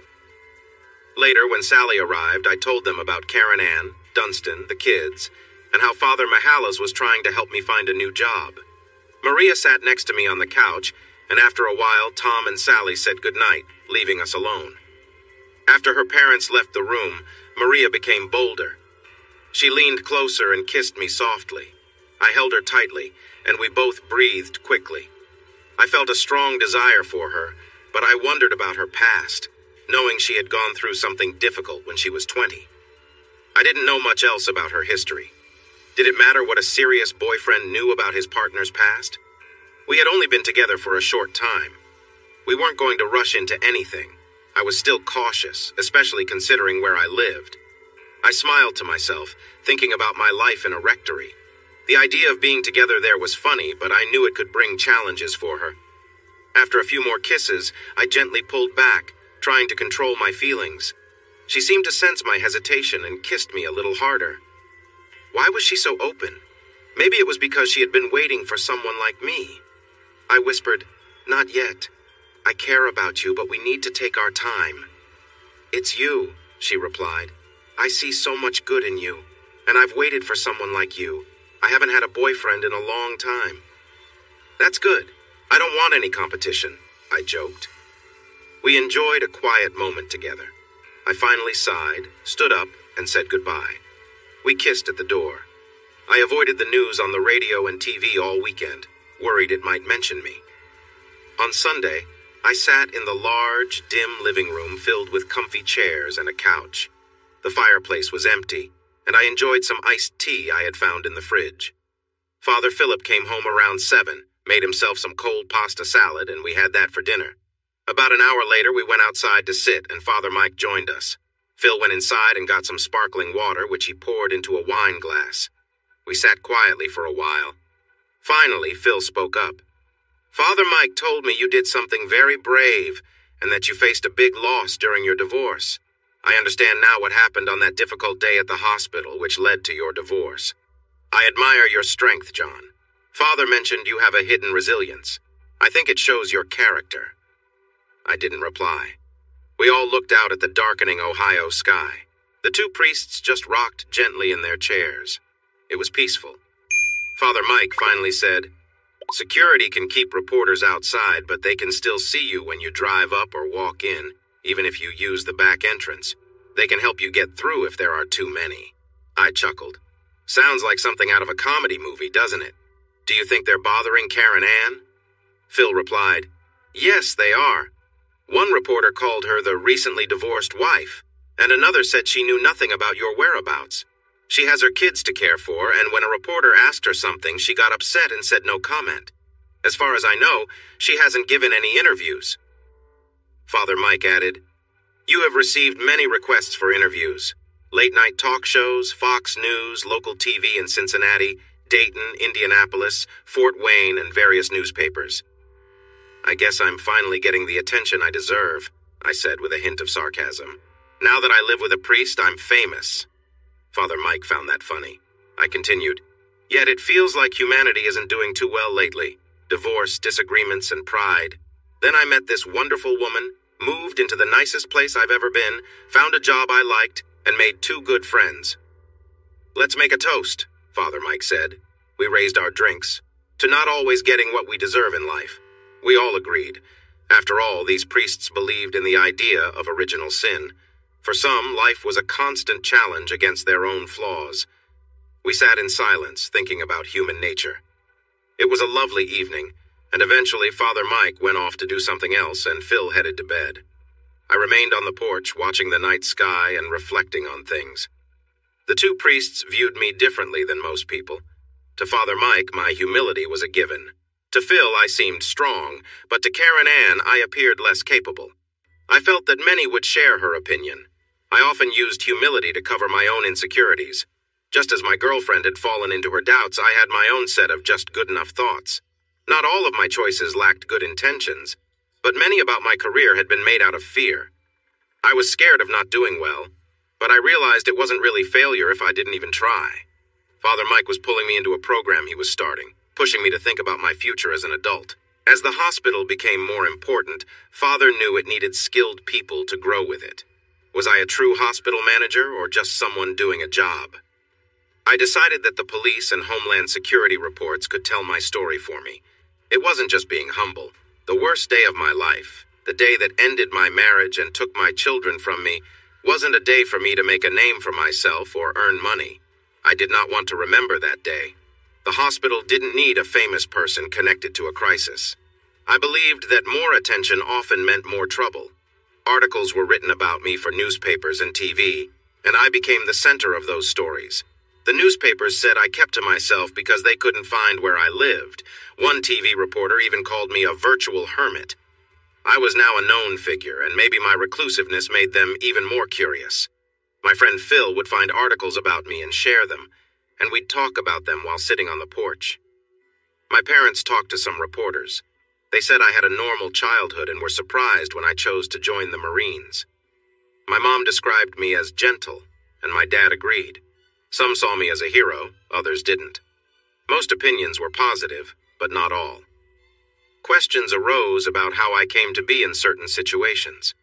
One news outlet asked about something I might be hiding, while another hinted that I didn't give the attackers a chance to back down, suggesting the incident was not as the media reported. One claim even said I was a weapons expert because I had run a rifle range for my last 7 months in the Marines. I found that amusing. You don't need to be an expert to accurately shoot a gun up close, even with your non-dominant hand. Many of these mistakes could have been avoided with a little more research or careful reading of police records. I wondered how seriously journalists took their jobs. Over the next few weeks, I started going to work early, parking in a lot behind the hospital that actually belonged to another business. I made sure to arrive before sunrise and slipped in through a service door that was usually busy with delivery trucks at that hour. I would greet the hospital staff I knew, while no one else seemed to notice me. I saw reporters outside during the day, and I was told that 2 were watching the area where I had parked before. By the time I returned from the program in Cleveland, they were gone. People began to recognize me during my shifts. For a while, I enjoyed informal attention. Strangers would point me out in the hallways, while hospital staff would mention my name casually to friends. Many stopped to thank me for my efforts, and some kids even asked for my autograph. Writing was tough because of my hand, but I signed 2 papers and 1 cast. I decided to step back for a while. I started learning to type, which was slow and hard, but I managed. My hand got tired quickly. Cleveland would be a challenge. On my first day back at the cafeteria, one of the servers spotted me. She came out from behind the glass cases, gave me a hug, said nothing, and then returned to her station. Some visitors smiled, not really understanding why she hugged me for just getting coffee. I turned to a woman behind me and said, "It's a hospital thing, we all hug." She smiled at my words. Then I heard some workers calling my name, and everyone started clapping, which made the visitors join in too. I joked, "What does a guy have to do to pay for his coffee around here?" This made people laugh. I left with some friendly pats on my back and had to drink my coffee black. A few people were taking pictures. At lunch, I went back to the cafeteria trying to blend in while chatting with a guy visiting his wife and newborn in maternity. Everything was good with them. He mentioned his wife was busy caring for little Lena, so he came to get some food too. He was in a good mood, and his excitement reminded me of moments I wished I could forget. I congratulated him and shook his hand. "I'm John," I introduced myself. "Barry," he replied after checking my name tag. "Yeah, I hear that a lot," I replied, smiling and hoping he wouldn't say more. He smiled back, which helped me feel more at ease. This time, a doctor pointed me out to someone else. I heard my name whispered and then spoken openly. People looked around, so I did too. The cashier wouldn't take my card. "Sorry, Mr. Buck, this one's on us. You did so much for us and your money's not needed here." "Thanks, Megan," I said, wishing I had thought to grab a dessert. I took my food to a quiet table away from everyone. I enjoyed my peace for 10 minutes. After finishing, I returned my tray and walked through the crowd when someone snapped a photo with a flash, catching everyone's attention. I waved and kept moving as I heard my name called again. How long would this last? I didn't want to feel like a curiosity. Many messages came down from the hospital staff. TV shows wanted me for interviews. My favorite was The Tonight Show. I thought about it but decided not to. They could read the reports about what happened. I had my own rule and I would stick to it, not because I couldn't handle the attention, but because what happened was terrible and I didn't want to draw more focus. I asked the hospital, Kathy specifically, to send a response to all interview requests, saying simply, "No comment, I have nothing to say." I do not want to promote more bad actions by discussing this terrible event. I had known Maria for almost 2 months. It wasn't a long time, but it was enough for me to think deeply about her.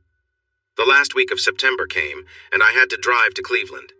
The day before I left, we went to a quiet park with a small path and a waterfall. We sat on a big rock and talked while watching the water. I held her hand. I said, "Maria, I think I'm ready to fall in love with you. I've known you for a while now, and I've shared everything about myself. You've also told me what matters the most about you. There's nothing about you I don't like.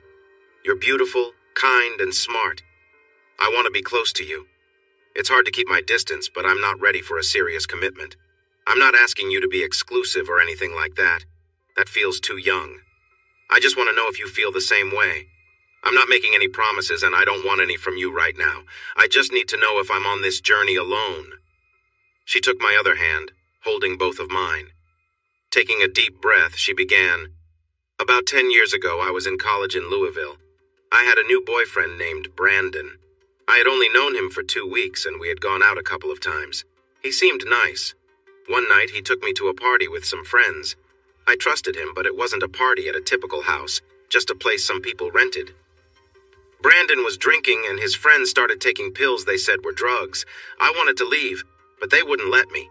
They turned up the music really loud and made inappropriate comments, touching themselves and trying to touch me. My boyfriend held my arms and his friends tore my shirt open. They thought it was funny. I was crying and begging them to stop. They were mocking me, and I felt so scared. Just then, a neighbor came to the door because the music was so loud. Brandon let go of my arms for just a second, and I kicked one of the guys and ran. I got outside, but one of them grabbed my arm, which made me hurt my shoulder. I was screaming because I was so frightened and in pain. The neighbor heard the noise and yelled at them to let me go. A police car arrived and they ran away. I was hiding under a bush, scared and confused. The neighbor found me and took me to the police. Brandon denied anything happened, but I was hurt with scrapes and bruises. The neighbor told the police what she saw, and because of that, Brandon and one of his friends went to jail for a little while. The third guy spoke against them, but I couldn't speak in front of a group. I was in the hospital for 3 weeks. I was not thinking clearly. I felt confused for days. I was in a mental hospital, she said. She sighed and continued. I hurt my shoulder when it came out of place, but they put it back without trouble. The bruises and cuts healed, but I withdrew from everyone. I stopped going out. I didn't visit stores. I even stopped going to church. I took 4 or 5 baths each day. I haven't had a boyfriend since then. I just didn't want anyone in my life. I couldn't believe it. She was so lovely that I couldn't understand why someone wouldn't want to be around her. How could a man not cherish her happiness? I'm so sorry, Maria. I'm shocked by what you went through. I don't know what to say. She kissed my hand gently. It's been a long time. My therapist, Carrie, says I need to choose to join the world again. I want to. I'm ready to fall in love, John. I've never been close to a man. I've spoken with my mom about it, and they are worried because they know how hard it is for me to leave home, to shop, or even walk outside at night. I overheard them once, and they said they didn't think I could have a normal relationship. My mom was in tears.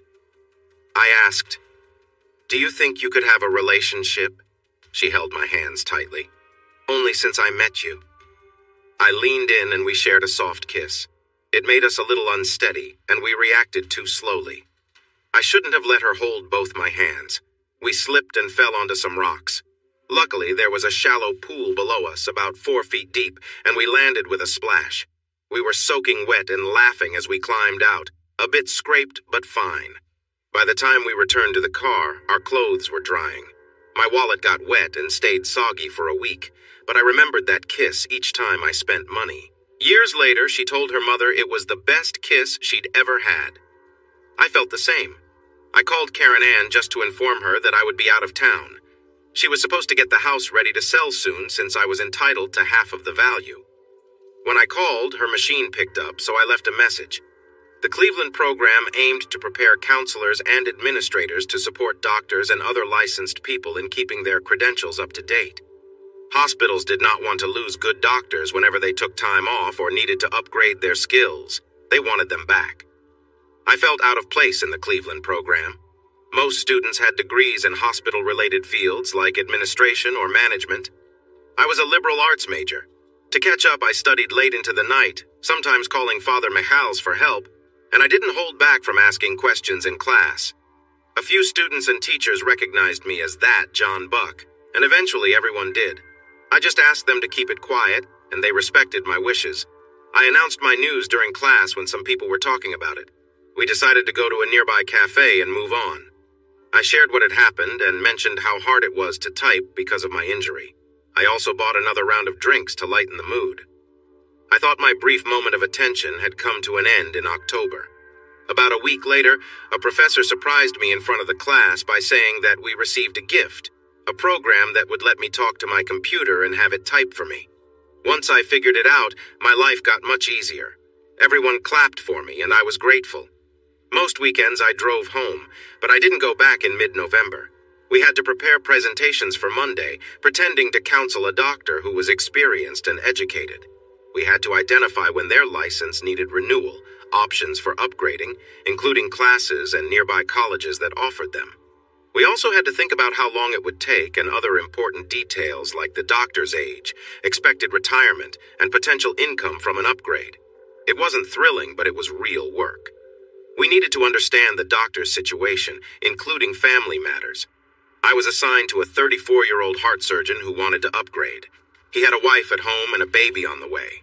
My task was detailed, but many doctors didn't usually need such in-depth information. They preferred specific programs rather than broad options for the future. I ended up writing a lot, but talking clearly was all that was necessary. It went well. I called Maria, and we both talked about missing each other. At the end of our conversation, she said, "I love you." I was surprised and hoped she was smiling. "I love you too, Maria." After hanging up, I felt like a teenager saying something important. The program would finish in the 3rd week of December, right before Christmas. The course was helpful, though it could be a bit much at times. Each professional was responsible for keeping their licenses and skills up to date. It was up to them to understand the rules in their field and keep track of any changes. Counselors were there to guide and support, but ultimately, the responsibility was on the professionals. I was learning about the tricky world of medical licenses, and it was quite challenging. Father McHowells mentioned one night, "That's why each discipline has its own responsibilities." I planned to return to Merciful Lord after Christmas, and Father McHowells and I would start organizing the new department. The program helped me find the needed accreditations and details about programs across the country and even the world. My job was to make sure everything worked out well for everyone. We couldn't let good doctors leave us forever just because one wanted to volunteer or learn something new. We hoped the successful doctor would return to us. I called Maria a few times each week. We talked about family. She hadn't met my parents yet. Sports, and life in general.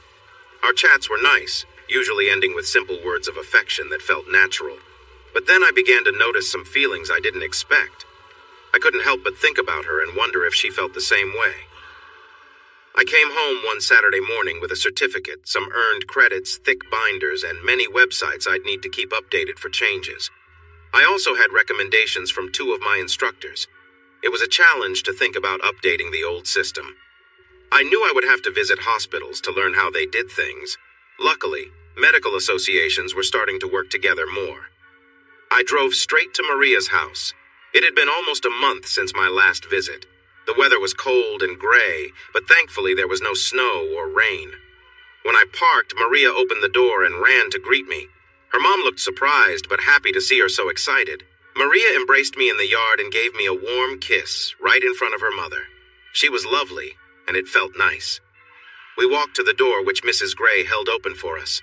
"Welcome home, John." She gave me a friendly kiss on the cheek. "It's good to be back. I really enjoy being home," I replied. We chatted about the program and how it would change my work. Mrs. Gray sent us to pick up some vegetables and groceries.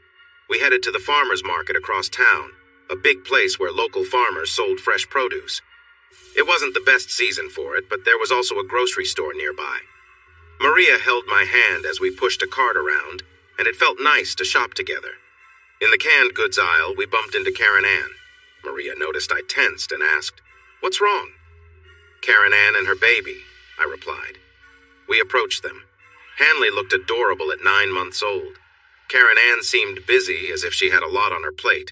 She always had a strong presence. "Hello, Karen Ann," I said when she spotted us. She looked back at me, then at Maria. "Oh, hi, John," she said, glancing at Maria. There was a moment of silence. "Karen, this is Maria Gray." "Maria, this is Karen Ann Prynne and her daughter Hanley." Hanley, being young, avoided any awkwardness. Maria spoke up, holding my arm tightly. "Hi, Karen Ann and Hanley." She reached out and shook Karen Ann's hand. "John has told me a lot about you, Karen Ann. It's nice to finally meet." Karen Ann hesitated before replying. "John, there's a lot we need to discuss. The house is for sale, but there haven't been any offers yet. Can I call you?" I wanted to remind her that I had left many messages, but I just nodded instead. "Of course. I'll be available in a few days," I said. "I've tried to reach you, but the house phone doesn't work and your cell just goes to voicemail." Karen Ann brushed that aside. She seemed to want to be the one to make the next move. We all sat in silence for a moment. I didn't see the need to fill the quiet. Surprisingly, Karen Ann showed a hint of jealousy. "So where are you living now? Are you and Maria together?" This side of her was unexpected. Maria, usually quiet, stepped in. "We live on the other side of town," she said, hinting that we might be living together. I had to suppress a laugh. Father Philip would find that amusing. "Well, I hope you're happy," Karen Ann said. "I need to keep Hanley moving before she gets restless. I'll call you, John." "Sure. Good to see you, Karen Ann, and Hanley, too." We separated, eager to avoid each other for the rest of our time in the store. It had been an uncomfortable moment. "Poor Karen Ann," Maria said thoughtfully. "She's struggling to decide whether to admit she made a mistake or be upset with you." It was a sad situation. She had burned a bridge before realizing she needed to cross it again. I figured that worked in my favor. "Karen Ann is really pretty," Maria said. "Is that the type of woman you find attractive?" She seemed hesitant to bring up specifics, but it was clear that Karen Ann had an attention-grabbing look. "Yes," I replied. "I admire women of all shapes and sizes, but my feelings for Karen Ann weren't just about looks. I believed she had stronger qualities, yet I was mistaken. Honestly, I think I might be better off now." Maria was trying to be careful with her words. I have a lot going on in my life. It's not a competition. You are honest, kind, and lovely. I don't wish to go back to her. I want to be with you, and I'm excited about our journey together. As we headed to her house with the groceries, I realized I needed to show my appreciation. Her mother had prepared a wonderful meal for my first evening home, while I talked about the program, and Mr. Gray engaged with questions. Afterward, we quickly cleaned up and loaded the dishwasher. It was around 7 in the evening. I glanced at Maria. I'm going to see my parents. Do you want to meet them? I knocked and opened the door for Maria. My parents were there, coming to greet us. I hadn't seen them in a month either. I looked over at Maria. She was small and shy, with her bright red hair tied back in a ponytail, which made her pale skin stand out. My mother gasped softly at the sight of her. My father stayed still, showing some effort to remain calm. For a small woman, Maria looked lovely tonight, dressed warmly for the chilly weather. Mom, Dad, this is Maria Gray. We've been seeing each other for a few months, and I thought it was time you met. There was a brief silence as Mom searched for something to say. Maria was captivating. Quiet and beautiful women didn't usually fit in my dad's world. Most pretty women were loud and flashy, but Maria was gentle and kind. Dad seemed to notice something deeper in her, beyond her looks. To him, as to me, this made her even more intriguing. Maria spoke softly, making my parents lean in to hear her.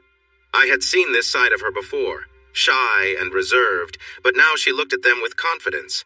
I thought she must really want to make a good impression. At first, they struggled to hear her words. Welcome, dear, my mother said warmly, shaking Maria's hand and leading her into the living room. Dad stepped back and shot me a glance that fathers give their sons when they bring home someone special. I felt a strong hope that everyone would get along, and it seemed to happen just as I wished. Maria was so easygoing. She sat comfortably on the old couch, ready to talk about her new boyfriend. My parents could easily be charmed by a pretty face, but they soon saw there was more to her. It was a little hard when my parents started asking her about her life and work. I knew about her tough times recovering, but they didn't know her background. Still, she handled their questions honestly, even if she left out some details. She shared stories about her recent job, how her family had helped her, and a hard time that had changed her life. My parents were respectful and didn't ask her to elaborate.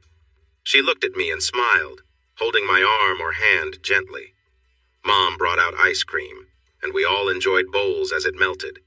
It turned out to be a lovely first meeting. Dad laughed heartily as Maria told stories about her dad and her childhood in Sky Gray. Maria's laugh was soft and cheerful, and she had many chances to share it as first Mom and then Dad recounted stories of my own childhood adventures in sports. Maria said she came from the town's early founders, Gray and his wife, She Who Shines. In reality, she was related to their adopted child, one of peace. She wasn't sure what parts of the family story were real and which were made up, though her father had some old records, diaries, and stories passed down. This caught the interest of both me and my dad, as we liked learning about local history. As we left, we promised to come back soon.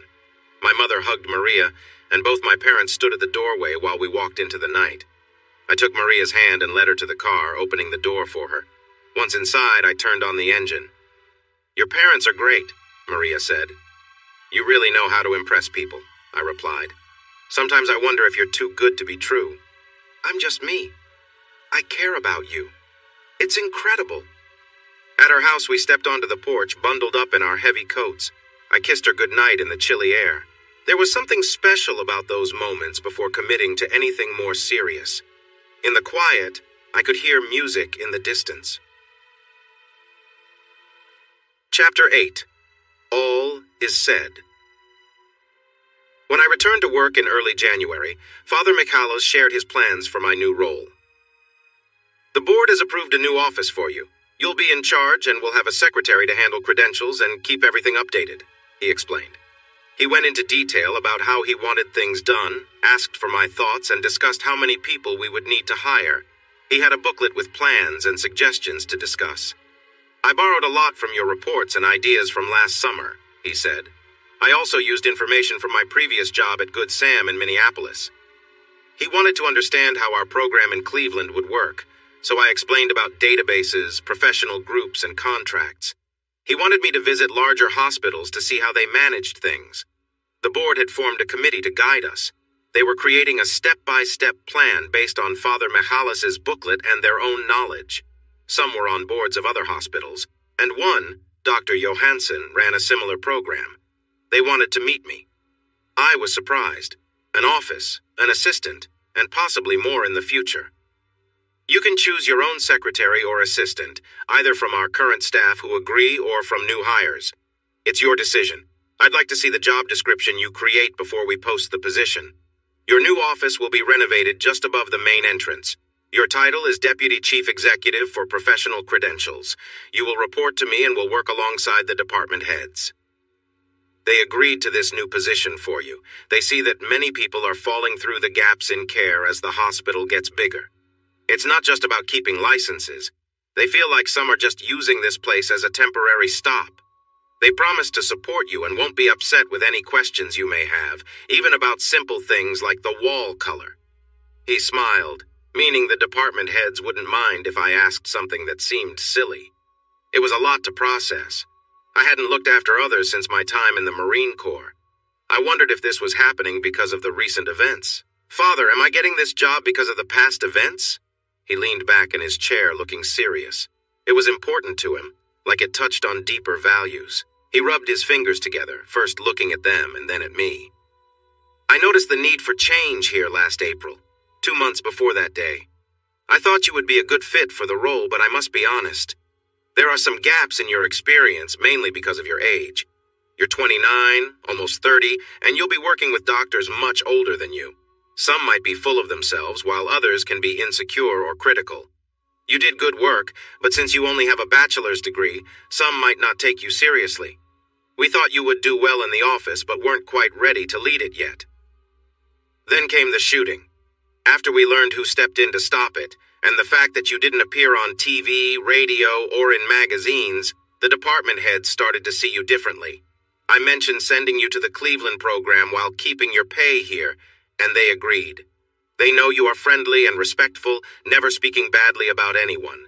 They are aware you had chances to share your story, even for money, and they reconsidered you. It wasn't the event itself that got you this role, but the way you handled it. They began to trust you. At the last meeting, everyone was on board with creating this position for you and wanted it up and running quickly. I arranged for an office renovation.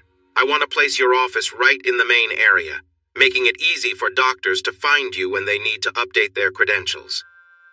I'm really happy, Father. I might need some advice. I'm here for that. Phil can help too. The supervisory committee, Dr. Johansson, and all the department heads know you. They may be ambitious and tricky at times, so your calm and understanding attitude might benefit you. They might not grasp the importance of a good leader's character. He smiled at that. I'm feeling a bit nervous now. Thank you, sir. I will... He cut me off. Don't you want to know how much I'll earn? He paused and added, I can tell you they probably won't get you. He shared the number, and I felt good about my future at Sky Gray. I entered my new messy office. There was clutter everywhere. The construction workers looked at me as if I was in their way, so I quickly moved to another part of the building. Later that afternoon, I got a phone call that made me forget my promise to Father McCalls. I agreed to an interview. Hello? I'm trying to reach John Buck, a young male voice said, sounding familiar. This is him. I wasn't a fan of talking on the phone. I thought it was mostly just for making plans or talking to people I liked. This is Tony Spagnol, Mr. Buck. You remember me? Tony! Wow, it's great to hear from you. How did you find my number? I called the hospital and they connected me to Father Mike. He said you wouldn't mind. Anyway, Mr. Buck, I have a favor to ask. I have a friend who's working for the school newspaper. She thinks it would be huge for her to get an interview with you since you haven't done any. She's interviewed me and Mom, but we've done lots of them. I even made it to CNN once. He sounded proud of himself, and I understood why he felt important after going through such a big event. He continued, She wanted me to see if you would say yes to an interview. Would it be a big deal if a school reporter got the first chance? I hadn't had any requests lately. There had been enough news and worry about bombings that many people felt distant from the tragedy at Merciful Lord. Give her my number and ask her to call me, I replied casually. When would you like her to call? He asked. Any time. Tell her now, okay? I chuckled. Good to hear from you, Tony. Say hello to Marilyn and Cal for me. Sure, Mr. Buck. Bye. I heard him whispering as he hung up. He could have just handed her the phone, and that's exactly what happened. Her call came right away from the same number. I found this amusing. Hello? Mr. Buck, this is Susan Daggers. I'm a reporter for the Clark High School Gazette. I was hoping you'd agree to an interview about the Merciful Lord Hospital shooting. Would you consider that, sir? Are you a good reporter, Miss Daggers? I asked. I'm learning. I think I've written some solid stories about crime near the high school and some students who got into trouble. However, my advisor wouldn't publish one about the gangs. I try to be truthful as best I can. Is this going to be a report about what happened, or will it be more of an opinion piece? It's a report. I read some police interviews about you, but I found them a bit unclear. You read them, huh? So it seems she had done some homework even before I agreed to the interview. They interviewed me several times, but I think their reports were all mixed up, I said. You can talk to me. Can you come to the hospital? I can show you where everything happened. I could hear cheering on the other end of the line. She seemed excited about this opportunity. I smiled, remembering what it was like to be 15 again. Can I come on Saturday? That way I won't skip school. Morning would be best since I have a basketball game later. How about 9 in the morning? You can bring a camera if you want, but I'd prefer no pictures of me. You can record my voice, though. Great.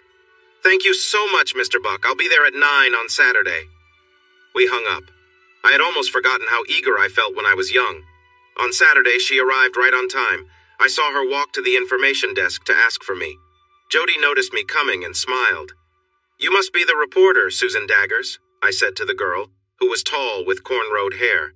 She wore a dark suit and low shoes, carrying a notebook and a small recording device. Jody could hear everything. Susan turned to me with a smile. You look just like your picture, she said. I try to avoid cameras, but some have caught me. Would you like to talk in my office? Better yet, I can show you around the hospital and where things happen. You can take pictures. I'd just like to keep my face out of them. I want to keep a low profile. She replied, I'm a bit disappointed about the picture, but I understand you want to be safe. So, where did everything happen? Right here, I said, glancing at Jody. Have you given any interviews? Jody answered, I was mentioned in a few stories, just a line here and there. I thought you didn't give interviews. Only when I believe it's important. Jody nodded with a smile. Susan asked, Were you involved, ma'am? Jody responded, I lost part of my spleen when I was hurt. Susan looked surprised at this. A lot of people were involved and some are still grieving. We need to handle this carefully, I added. She nodded. The trouble started right there and Jody was one of the first affected. I showed her where everything happened and explained my actions, helping doctors into the classroom, finding Tommy's things, and heading to the cafeteria. She took photos of each area, especially the waiting room where many were harmed. I shared my experiences in the cafeteria. Tony was right here, I pointed out, and one of the attackers had his arm around him while pointing a rifle at security across the room. Spagnuol was here, I said again, and her guy had his arm around her neck while he pointed a gun at her head. His other weapon was on the floor. Maybe it jammed or he didn't have time to reload when the security team showed up. I waved to the guards, then I moved in and took down Mrs. Spagnuol's guy while knocking his gun away. The shot hit him and I hurt my hand in the process, I said, showing her my hand. After that, I moved to Tony's guy and shot him too. He was looking right at me and I hit him below his eye. They both fell, and thankfully Tony and his mom were fine after it all. I held up my right palm, which had an angry scar. That's something, she said. I read you used to be in the Marines. Did that help you? The Marines taught me to quickly understand what's going on and take action. Once I saw a way to help and keep myself safe, I acted. It was fast. It took me maybe 10 seconds to make my move. They were caught off guard with the hostages in a tricky spot. And the guy you took the gun from? He was already out of it. Then I found Jody. She had been shot and was in pain just where you saw her, worried about whether she was going to live. I remember saying, I hope not, or something similar. She told me she thought only 2 people were involved. Were you married at that time? Yes, but we're divorced now. That happened not long after the shooting. Was she glad you weren't more hurt? I think she was. She joked that I must have been a bad shot since I hit my own hand. I like that way of thinking, too. Did what happened play a part in your divorce? She asked. Was she really only 15? You might have a talent for journalism, Sue, I said, taking a deep breath. Yes, it showed us both that we weren't meant to stay married. It was really hard, the worst time of my life, both at the hospital and at home. Why did you wait to give interviews? She asked. Because it just makes more violence happen. One attack leads to another, and it creates a cycle. It was a terrible moment, ending so many lives. I don't want to think about it. I'm sharing because I want it to be over. Susan was a pleasure to talk to. We enjoyed some ice cream from the cafeteria machine and talked about that day, who lived, who didn't, and what it all meant. Then she asked if it changed how I see life. It's like anything else. People think I handled it well. That's good because it could have gone much worse. I had some bad dreams afterward, but I felt like I was doing something to help. With that feeling, I found peace. 2 hours had gone by, and her mother was about to pick her up. Are you playing in a basketball game? Yeah, we have a game against Merciful Savior here in Sky Gray at 4 o'clock. Maybe I can make it. My girlfriend went to Savior. I'd like to read your story in the paper. Is that okay? I can send you one or drop it off. I pass by here a lot. My mom works nearby. She's a lawyer. It should be in on Friday. Oh, here's my mom now, she said, and stood up. I stood up too. Her mom was tall and elegant, dressed nicely, probably a role model for her daughter. Miss Daggers, we were just wrapping up. I'm John Buck. I introduced myself as we shook hands. She had a big smile. My daughter is excited to interview you, Mr. Buck. She convinced me. She thought I'd do anything for Tony, so she had him call me. She laughed lightly. Tony has a bit of a crush on her. I smiled at Susan. Good to know he has good taste. We all smiled and soon said our goodbyes. I warned Father Mike about the interview. He thought it was a great way to ease any curiosity about me and the incident. He chuckled. High school paper? Tony's? Good idea. I called Maria and asked if she wanted to go to the basketball game at her old school. She was unsure at first, but then agreed. Just before 4, we found ourselves in the stands to watch Merciful Savior play George Rogers Clark. The bleachers were full of fans from both schools that Saturday. We sat on the Merciful Savior side, and Miss Daggers waved at me. Maria spotted some familiar faces and greeted them. We found our seats, and I pointed Susan out to Maria. She's tall. Yes. Did you play basketball? I did until I realized it's mostly a tall girl's sport. The women in my family are usually short, so we played sports like softball, soccer, and lacrosse. Not much volleyball or basketball. I used to play third base in baseball. I wasn't great, but I could hit and had a good throw to first base. I mostly sat on the bench for basketball in high school. Maria smiled, enjoying the friendly chat as if she knew I wanted to impress her. Really? I said, and Maria smiled back. The game was enjoyable. Susan played wonderfully. Sadly, Merciful Savior lost in a close match due to a free throw by a Clark player. Maria cheered for her old school, so I tried not to feel too excited for Susan's victory. It's tough to root for a team when you only know one player. After the game, Maria and I chatted with a few of her friends, and I introduced Susan's mother to her as the teams got ready. I could tell Maria was happy to be back at her old school. She had felt a bit nervous at first, but seeing familiar faces brought her energy. She laughed, joked, and cheered for the plays during most of the game. Maria, usually quiet and reserved, got really upset over a call during the game. I looked at her face as red as her hair, small but fierce, standing up and demanding fairness. I felt a bit sorry for the referee. When she saw me smiling as she took her seat, she playfully hit my shoulder. I could still see the Maria I knew, the one who came down the stairs at her house and wouldn't let me leave. It amazed me all over again. On Friday, Susan's story came out. I found a copy of the paper in my work inbox later that day. The headline read, "The Savior of Our Merciful Lord Hospital." It was featured on channels like Fox and CNN. Being called Savior became my nickname thanks to a school project. I smiled and shook my head at that. Named by a kid. In interviews, Susan said, "He doesn't want this to become a bigger tragedy. He says it was the worst day of his life." Susan was getting well known in her own way. I was happy for her. Of all the stories written about me, the one by Susan Daggers sparked interest from someone deep within the IWC. He saw her on CNN, and Homeland Security later found out he had recorded it. He wasn't rushing, but he had plans for the infidel savior. Nobody knew he was in the country illegally, and he had recently contacted an old friend online. This friend wasn't part of the IWC, but news travels fast. Yasin was still out there in America. Phil grew fond of the nickname that started when a high school girl gave it to me. He found it amusing that he was living with the savior of our merciful Lord. In March, Karen Ann called. She sounded serious and a bit cold. We talked about the asking price of her house and similar topics. It was a small and somewhat old house. I thought the price was a bit high, but she wanted to keep it there for now. When I mentioned the children, she said she didn't want them around anyone living in a way she considered wrong. She said, "I don't want my kids around people who live together without being married." Yes, she really said that, even though she had 2 kids from one man while she was married to another. I wanted to laugh, but held it back. Karen Ann, Maria and I aren't living together. We never have. We care for each other, but we don't live together, I explained. You made an assumption, and we didn't correct it. I'm sorry. Karen Ann was quiet. I wondered why she wasn't angry or confrontational. Finally, she said, "John, I wish things were better between us. Good night." Then she hung up. Chapter 9. The Power of Love. Sometimes I would meet Maria at Mass either on Fridays or Sundays.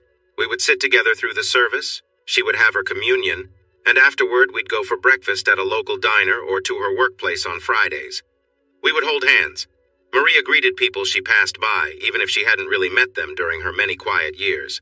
We chatted about her therapy sessions, baseball, politics, religion, books, and just about anything else. She said she was a natural redhead. I told her she would have to show me someday. She thought for a moment, then, with a playful grin, replied, "Someday I plan to." My heart skipped a beat, but it was a friendly kind of flirting. We were not kids anymore, and as the weeks turned to months, I noticed the difference. We would watch TV with her family, stroll around the tennis courts as kids played, or read in the same space. Sometimes she came to my parents' house to chat with my mom, and then she'd invite me to her place for dinner. Mom and Maria went to garage sales together a couple of times, and Dad mentioned watching a Reds preseason game with her. I had never thought my girlfriend would connect with my parents like this. I shared stories about Maria with my family, the challenges she faced, and what caused her to be so reserved. They noticed this in her, but they also saw her with me, and she seemed just fine. It was a good sign that she was reaching out to them. My parents talked about her lack of a college degree and her job, things that future in-laws might discuss. They never meant to criticize, and now they recognize the long-lasting impact of her struggles. "She's very kind," Mom said. I didn't want to assume too much. We spent time together several times a week, but not every day. I cared for her deeply, but it had only been a year since my last relationship ended. We enjoyed our time together and shared gentle kisses, but we took things slow and avoided taking it further. I still had a lot to learn about her. Sometimes she seemed eager. Other times she pulled away. We talked about our feelings, but it felt like she was looking for reassurance. I wondered if she was worried about her parents' feelings. I later learned it was really about what she felt inside. One Sunday in early April, Maria invited me over for dinner. She and her mom were cooking while her dad grilled steaks. I was taking my time getting comfortable with all these new relationships. I arrived an hour early to catch the Reds game on TV. Mr. Gray came outside to put the steaks on the grill and joined me to watch the game and chat. Finally, I asked, "How are you related to the founders of Sky Gray? Is it through you, Mr. Gray?" So, the steaks took a back seat as he shared the history of the town. I learned about the scout named Gray and his wife, who was called She Who Shines, and their child, one of Peace Gray, who was found on the trail during a historic battle. He explained how Peace's son, Sky Stephen Gray, ran a road stop that was originally called Sky Gray's Stop, which eventually became simply Sky Gray. He talked about brave actions from 200 years ago, mentioning figures like Mad Anthony Wayne, Fallen Timbers, and the Treaty at Greenville. Most importantly, he spoke of Michikaniqua, the great Miami chief who wanted peace with the settlers, who kept a small agreement made with General Wayne at a farmhouse still used by Ben Gray. I said, My father will really enjoy this story. The steaks were overcooked, but the rhubarb pie made by Maria and her mom was tangy and delicious. The women looked a bit let down. We men thought everything tasted fine. As late spring came, the two priests and I began to sit on the porch again on Sundays, watching the sun set, the moon rise, or the rain fall. Sometimes I would sit alone at night reading a book with a flashlight or my e-reader. I didn't have a set time to start work. I just had tasks to complete. I liked sitting on the porch with the priests or getting lost in a book. I missed the kids. Karen Ann said the house had an offer, but she was not happy with it. She thought about it for a while. It was simply too low, she decided. I wondered if there was another reason for her feelings. As a single parent, the house was a good size for her family. The utilities were cheap, the mortgage manageable, and the house was in a nice part of town on a quiet street with similar homes. She knew the neighbors well. The kids could easily walk to a playground, and maybe she wanted to keep what they might inherit. I thought she might want to stay until she found someone else. One Sunday in mid-May, Maria called me. This was unusual. She had spent the day with her parents at a flea market after early mass, and I hadn't seen her. She just wanted to chat, she said. She asked what I did on Sunday nights, so I invited her over.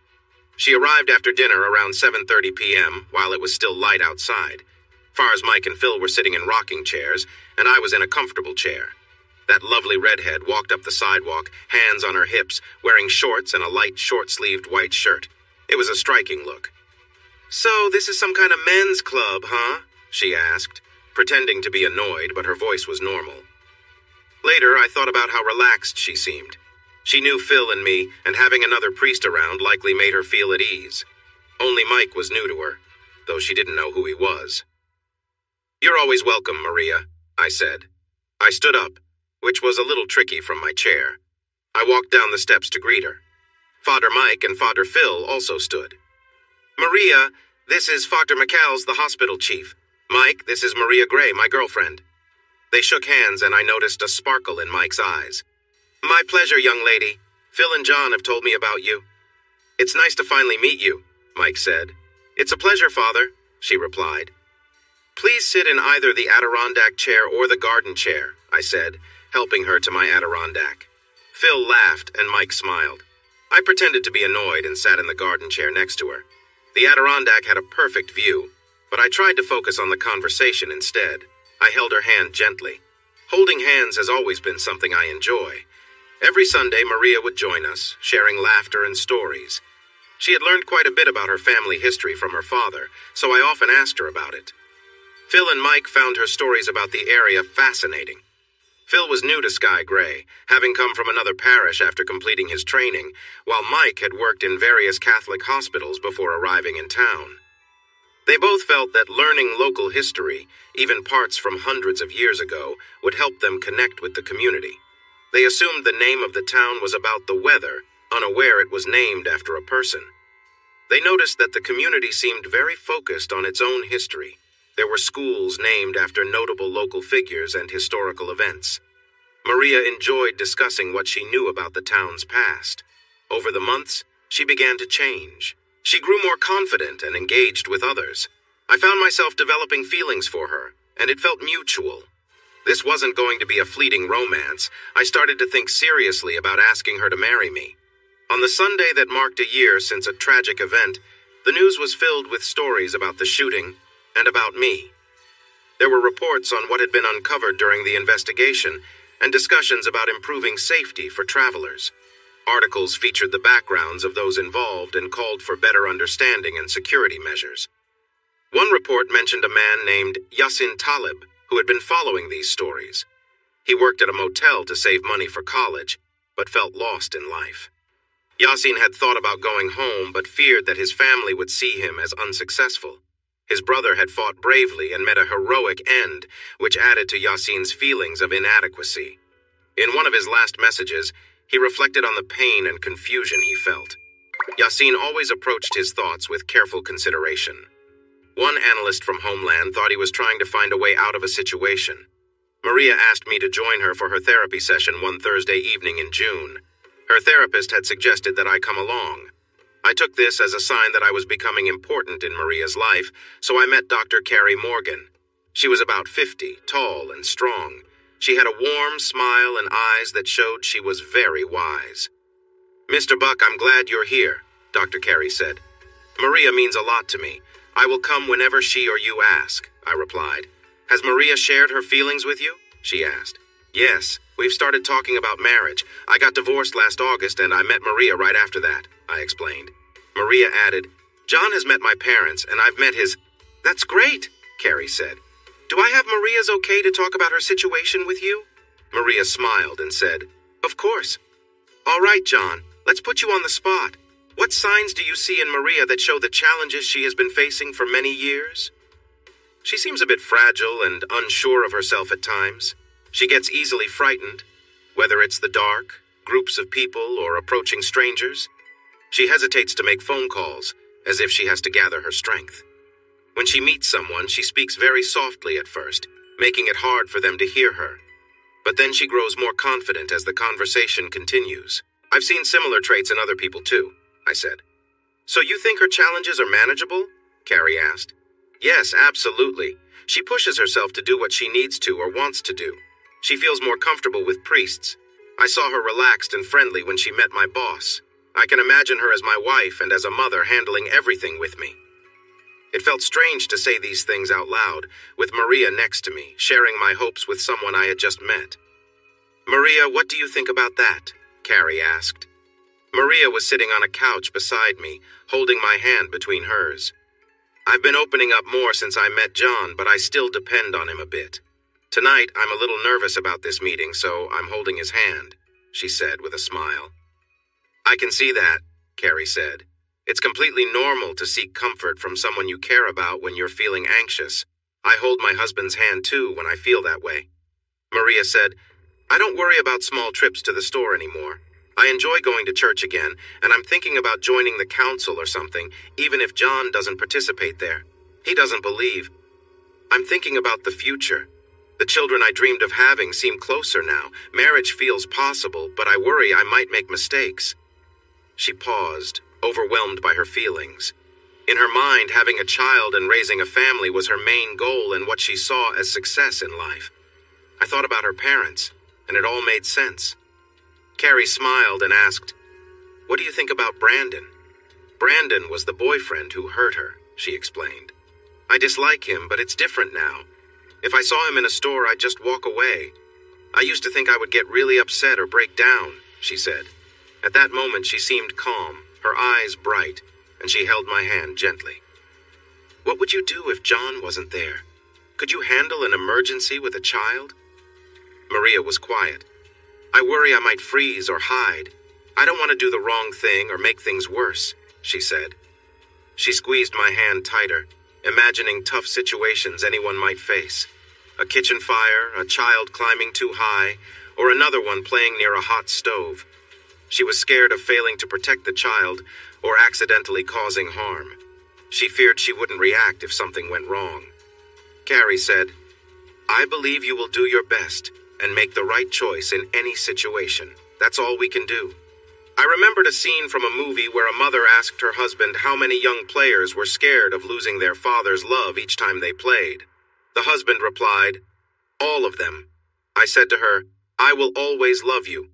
No matter what choice you make, for our kids or anyone else's, I know you will do your best." She took my hands in both of hers, and Carey watched.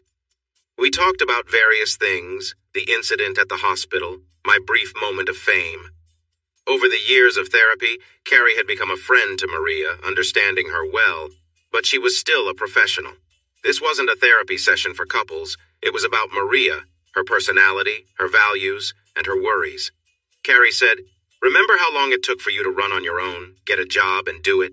You made friends, met a man, and started to fall in love. You're going to movies and church, becoming more independent and making plans. John, much of this is to support you or because she really wants to be with you." Then Carey looked directly at Maria and asked, "Have you two taken the next step in your relationship?" She gazed into Maria's eyes, as if the answer was very important. Maria looked surprised and replied, "When we decide it's important for you to know, we'll share that. If we were here to talk about that, we would." Carey paused and then laughed. and I realized why she had asked. She knew Maria quite well. The surprise faded from Maria's expression when she noticed me smiling. "She reminds me of some Marine wives I knew," I said. "You seem to know her well, Doctor." Carrie smiled and replied, "She has strong beliefs about how people should act and what is private versus public. That's part of why she puts so much pressure on herself. I think we can reduce our meetings to once a month for now, Maria, and end them in a few months. I believe you're ready. Of course, you can always call me for an extra meeting if you want, and I might check in on you too. How does that sound?" Maria was a bit surprised, but then she got it. Carrie saw a strength in her frustration. "Good, great. Are you sure?" Carrie just smiled and nodded. Maria took a deep breath as if this moment was meant to happen, and now it was here. "What will I do on Thursday nights?" she asked. "You'll think of something. Maybe play softball, join a choir, help out at a food pantry. You'll be fine." Both of them felt a joy knowing that many years of struggle were finally getting better. I stood up. "It's been nice meeting you, Doctor." Maria hugged Carrie and they exchanged some quiet words, probably about me, and then we left. ###. Chapter 10. Because You Care. Maria invited me to her cousin's wedding in August, which was the biggest family gathering I had ever been to. I wore a tie and a sport coat.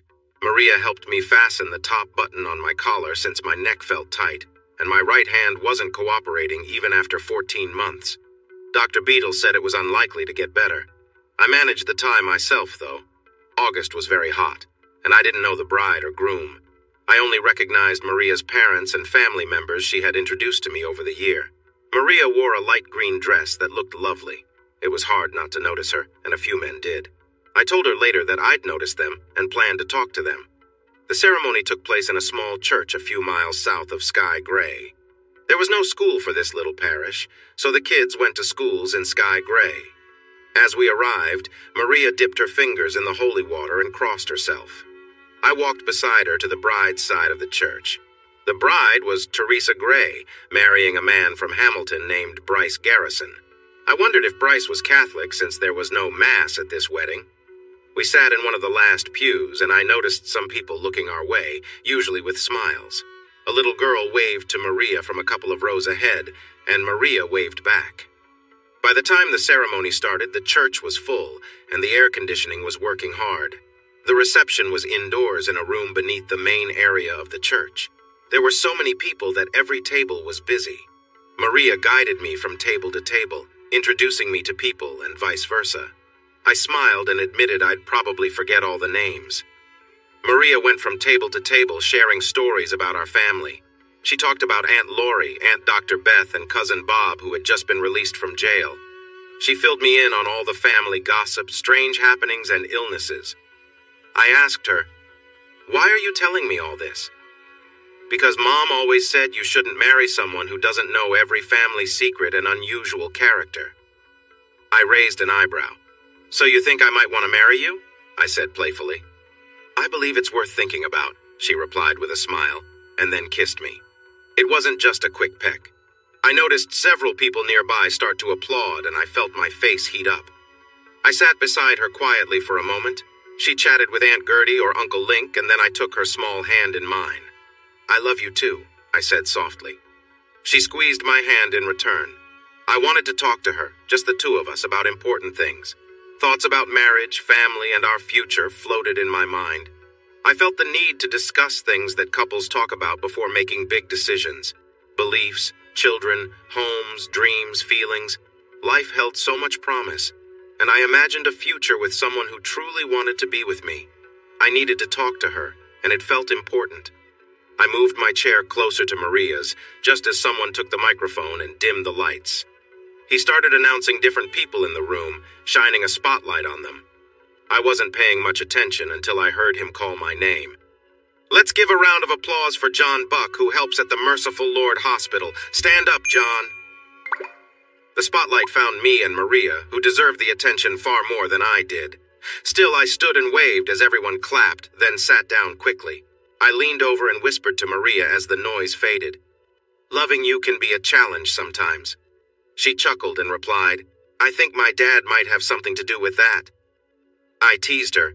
You owe me, Gray. It's lucky you're the most beautiful woman here. She gazed deeply into my eyes, her own dark blue and full of warmth.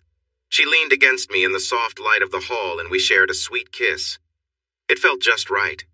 I noticed the smiles we received from her family and friends. I figured many of them had hoped she'd find happiness and welcome this moment.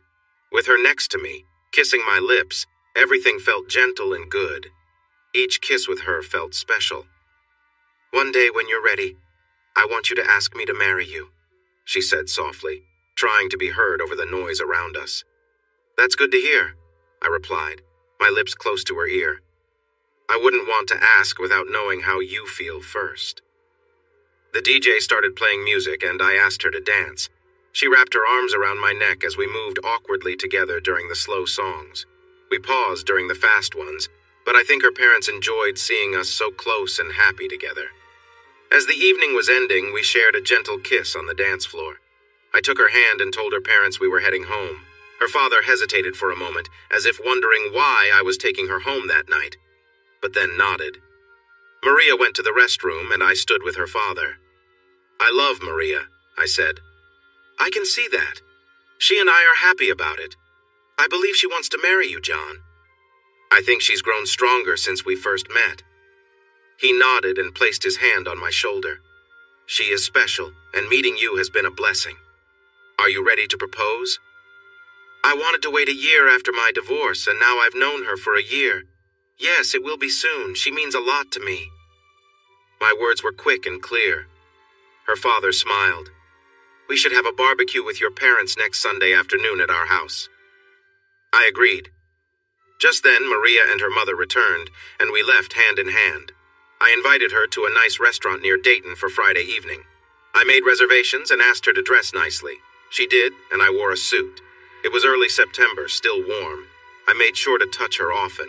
I held her hand, brushed her arm, and gently rested my hand on her shoulder. She smiled at my touch and leaned her head into my hand. I whispered, "You look beautiful. I can't take my eyes off you." I didn't want to bring up anyone else tonight. The lighting was soft, and I was grateful. The table was small, set with a candle. I held her left hand as I spoke. "Maria, I have never felt this in love before." She replied, "I want to be here with you. It doesn't matter where we are as long as we're together."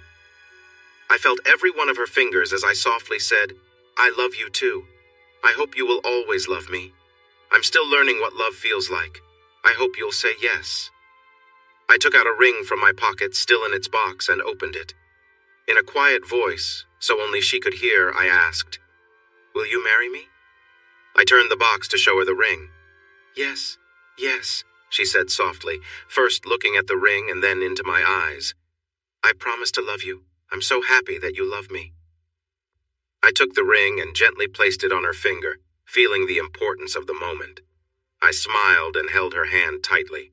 Her eyes sparkled brightly in the flickering candlelight, a deep shade of blue. "John," she began as if saying something she had rehearsed, "since the first time we spoke, I've wanted you to love me. I never thought it would happen for me. I thought love and families had passed me by. No man was right for me." A few tears fell quietly. We enjoyed our wine together. I held her hand, glad to see that the ring I had chosen seemed to fit perfectly. Some people at nearby tables noticed her tears, the ring box, and our intertwined hands. They smiled, understanding our special moment. It was a warm and lovely evening. The service was great, and the food was delicious. The woman beside me was truly special, willing to share her life with me. We left the restaurant around 9, walking closely together. She would rest her cheek on my arm from time to time. "Do you have more planned for tonight?" she asked. "Yes and no, but I'd like to stop somewhere for a talk, a place where we can discuss what engaged couples need to discuss." We found that spot just outside of Sky Gray, a beautiful area by the water that was calm and nice in mid-September. "If we go somewhere, will your parents mind?" I asked. "No, it's our choice." She called her parents to let them know she'd be late. Her father said, "We love you and understand. Are you engaged?" "Yes," her mother added. "I'm so happy for you. Come home safe tomorrow, dear." We parked the car and I reached into the back seat for a bag. I thought it might get chilly, just a blanket and a quilt. We strolled in the refreshing evening air, hand in hand. The sky was dark, and we were alone, with only the sound of distant traffic. We sat on a park bench, looking out at the wetland shimmering in the moonlight. She leaned against me, and I held her close. I whispered softly in her ear, "Maria, I really care about you. There are some things we haven't talked about." She looked at me and replied, "I've been a bit unsure about those things, but only with you have I started to imagine feeling safe and happy." She took a breath. "I want to explore this part of our relationship, but I want it to be right. I'm 30 and waiting has been hard for me. It's time, John. I want to be close to you. I trust you. I've never felt this way with anyone else." I held her tightly against me as we looked up at the moon and stars shining down, reflecting off the calm waters. She gently placed her hand on me, and I leaned in to kiss her. She smiled at me, and I felt warmth in my heart. We shared a sweet moment wrapped in the night. It was a quiet moment. "I know a place," I said, pointing to a small hidden path through the trees and bushes away from the main trail. She looked surprised. "Outside?" She smiled. "Let's go." There was excitement in her voice as she took my hand, and I kissed her gently at first, then a little more firmly. We held hands as we walked along the path, wearing our nice clothes, she in a dress and low heels. The path led up a small hill, grassy and soft, with a view overlooking the water. A gentle breeze stirred the air, making it feel cooler. I spread out the quilt we had brought with us, and Maria looked up at the stars, then back down at the peaceful landscape. "Perfect," she said softly. I stood behind her, wrapping my arms around her. She leaned back into me, relaxing in the quiet of the night. We sat down on the quilt together, just enjoying the calm, the view, and the comfort of being close. Her eyes shone as she glanced over at me, and I could see how much the moment meant to both of us. "I'm going to take care of you," I said, holding her hand as she smiled, her face reflecting trust and warmth. We shared a quiet moment, lying together under the stars, holding each other close. There was no rush, no need for words. The world around us felt far away as we simply enjoyed the peacefulness and the closeness between us. The night passed with nothing but the sound of the breeze and the calm water in the distance, as we stayed there together, content and at peace. It's an image that stays with me. Maria and I lying under the stars, sharing a quiet, intimate moment in the soft glow of the moonlight. We sat close together, the night air cool but peaceful, and the world around us seemed to disappear. I held her in my arms, and we just stayed there for a while, talking softly, enjoying each other's company. There was a warmth between us, a sense of connection that felt deeper than anything I had experienced before. Her head rested on my shoulder as we gazed up at the sky, filled with more stars than I had ever seen. The moment felt almost timeless, with nothing but the soft sounds of nature surrounding us. At one point, we shared a kiss, gentle at first, then more meaningful. The quiet of the night seemed to amplify everything: her touch, her presence, the sense of closeness. We lay down on the quilt, wrapped in each other's arms, feeling the comfort of simply being together. After a while, we covered ourselves with another blanket to keep warm in the cool breeze, and the night passed in peaceful silence. I must have drifted off at some point, dreaming of the warmth between us and the feel of her resting next to me. Later, as the night deepened, we stirred, moving together in the quiet darkness. There was something almost magical about the moment, as if we were the only two people in the world, sharing something special beneath the wide Ohio sky. We stayed close, whispering to each other, both of us content and at peace as the night slowly passed. It felt like time had stopped, and all that mattered was the closeness we shared, the comfort of knowing we were together. In that serene and quiet space, we simply rested, surrounded by the beauty of the night and the connection we had found in each other. Her head rested on my chest, a gentle smile on her face. After some time, we woke up, cuddled together in the chilly air, and gazed up at the sparkling night sky. She softly said, "It was perfect, John." A little later, I stood up and looked down at her lovely face. I shook my head and told her, "Before I die, I will kiss every freckle you have." She giggled at my words. "You can't see them in this light, but I can't wait for it," she replied. After that, we got dressed and brushed off the leaves and twigs from our clothes as best we could before heading back to the car. I drove her home, walked her to her door, kissed her goodnight, and let her go inside alone to see her parents, show off her ring, and maybe talk about our new relationship. Later, she told me they were surprised she was home by 3 in the morning. They thought we had gone somewhere else. Maria said she just smiled, shook her head, and said, "Better. Some things are too special to share." The next morning, I called my parents and told them I had asked Maria to marry me and that she said yes. My mom squealed with excitement. I imagined her jumping up and down. Dad simply said, "Good, good." I couldn't remember how they reacted when I proposed to Karen Ann. The following morning, I picked them up to take them to a picnic. When we arrived, I introduced Mom and Dad to the Grays, and the smiles all around looked genuine. Mom and Dad hugged Maria and admired the ring, and I felt like Mom had found some sort of connection with my future wife. Maybe she had. The Grays and the Bucks were easy to talk to. There was a feeling of friendship and interest among us, sharing stories about the town and our lives. Mr. Gray accidentally burned the hamburgers, but the food was still good, and the day felt warm and welcoming. I sent a message to Karen Ann, suggesting that she keep the house since she seemed settled there. I mentioned that if she decided to sell it in the future, I would expect half of its value from the divorce, which would be about $5,000. It wasn't a small amount, but I didn't want her to feel pressured since moving would be hard for her without using her children's funds. The kids deserved a stable home. Our divorce had turned our marriage into a burden for her. I had moved on. 3 days later, she responded that she'd spoken to her lawyer and that I would soon receive some papers to sign. 2 days after that, the papers arrived, and I signed them. We set the wedding date for March. This gave me time to adjust to my new job situation, which was growing as my office expanded. I now had 2 assistants and 3 full-time specialists. I wondered if they felt okay working under the least experienced person in our department, but nobody complained since I was the one who hired them. I was starting a master's program created for me by Father Mike and a professor at the University of Cincinnati College of Medicine. I worked mornings or afternoons in my office and took classes or seminars at different schools or hospitals depending on the day.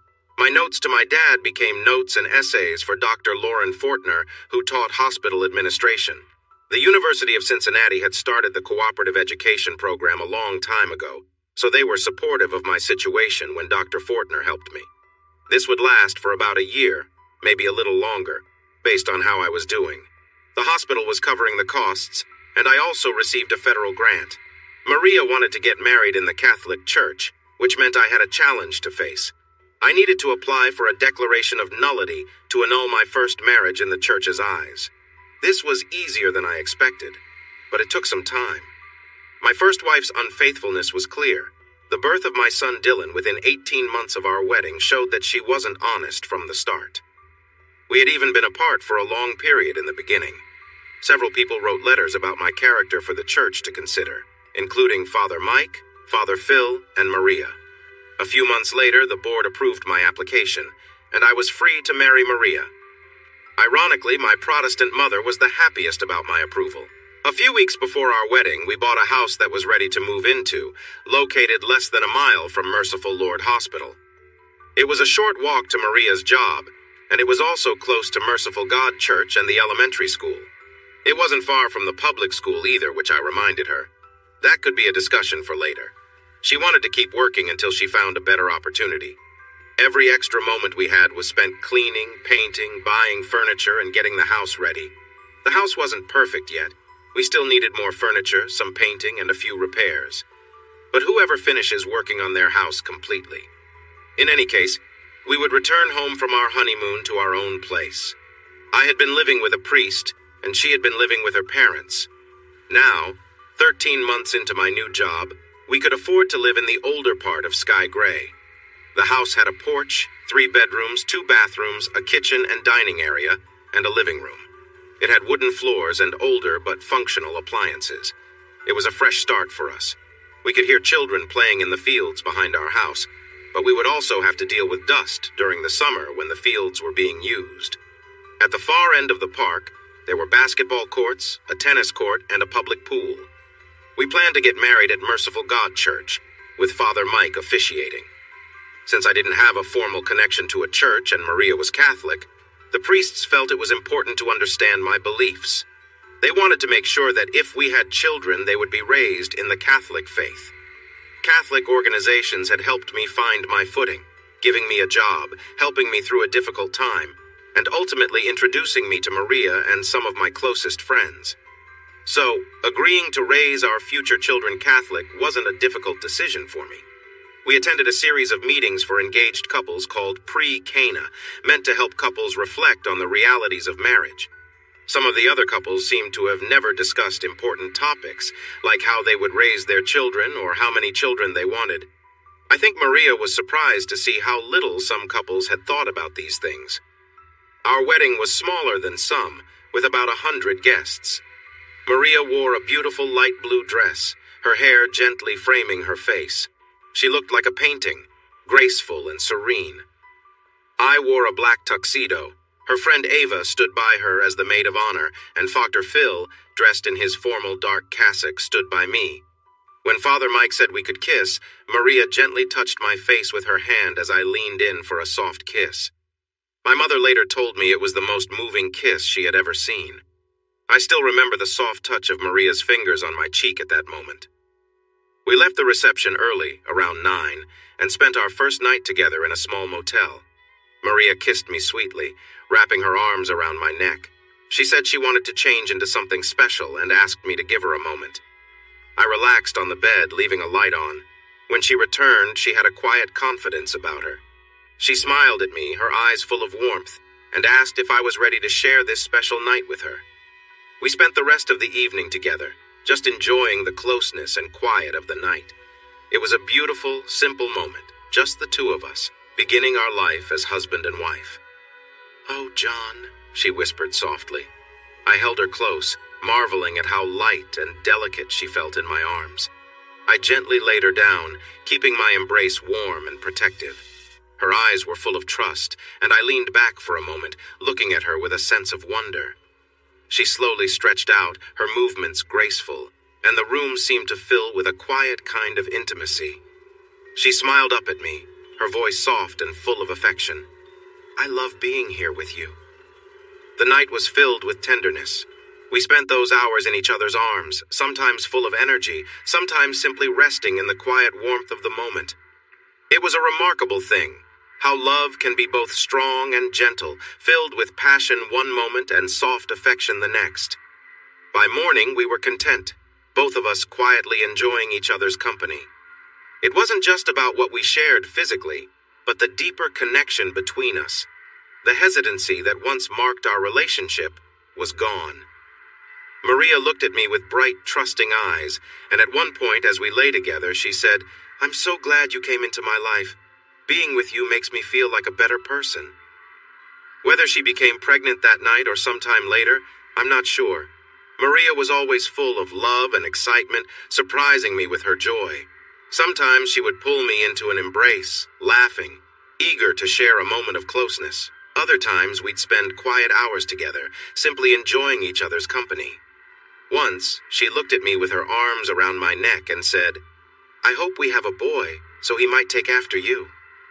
I kissed her, feeling grateful for the happiness we had found together. "Are you saying a daughter can't be like her father?" I teased her gently on the drive back home. She smiled. "I think you should just take the compliment and let me hope our child is as wonderful as you." Remembering how things had ended with my first marriage, I decided it was best not to argue. "Well, I think her mom is pretty amazing, so I won't mind if she takes after you." From then on, I called the baby she, while Maria referred to the baby as he. It confused people when we talked about it, but we found it amusing. We returned to Sky Gray feeling happy and excited for the future, newly married, in love, and ready to start our family. Our house was big enough for children, and we had family nearby to support us. As we arrived, we saw kids playing baseball on the field behind our home, their laughter echoing despite the cool March air and the looming threat of rain. The sound of the metal bat hitting the ball, the cheering, it felt like the perfect place to begin the next chapter of our lives. I carried Maria and our unborn child inside when we got home. It started to rain while we held each other and rested in our bed after a long trip, leaving our luggage soaked on the porch. Chapter 11. A Woman of Character. The police and news had shared my name after what happened at Merciful Lord. Wikipedia even had a small section about the hospital incident. A quote attributed to me was shared widely online. Some people wanted me punished, while others defended my actions as being in the heat of the moment. One online discussion had nearly 100,000 comments about what I should have said after the incident. For over a year, my actions sparked much discussion. There were websites that criticized me, many of them in Arabic. I'm not sure if my mom noticed my sudden fame. She didn't mention my statement, which had some strong language that I know would have embarrassed her. She didn't spend much time online, but she must have seen the fuss surrounding me. Luckily, it faded a lot after Susan's interview and once the anniversary of the event passed. After everything settled down, I got copies of the main reports. Eric Remarque was one of the main writers of one of them. He felt very familiar with the attackers by then. The attackers at Merciful Lord were named Ibrahim Ajah and Yusef Talib. They had a base at a farm in Indiana, about 60 miles away, and drove a rented car to Sky Gray for their plan. They aimed to make a statement in the countryside, showing it could happen anywhere, not just in big cities. They had talked about their plan for months, and entered the country 3 months before to observe the hospital and gather their tools. They left some evidence of their planning, perhaps in emails or chats, which helped lead to arrests after the attack. I didn't learn what happened to their burials or if they were cremated. Later investigations by the FBI and Homeland Security found some details.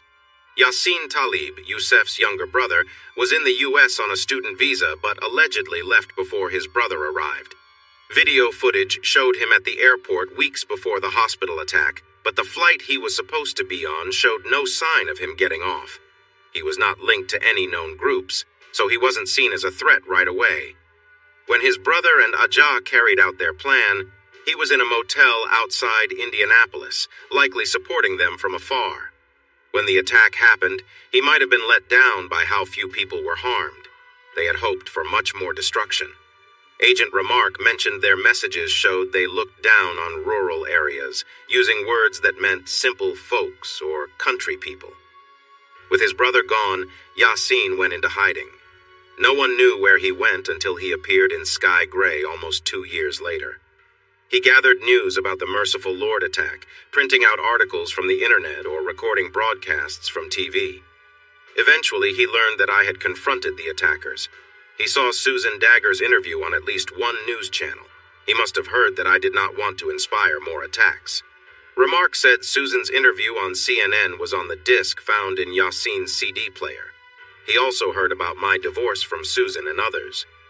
Through Yassin's questioning, some information came out that wasn't secret.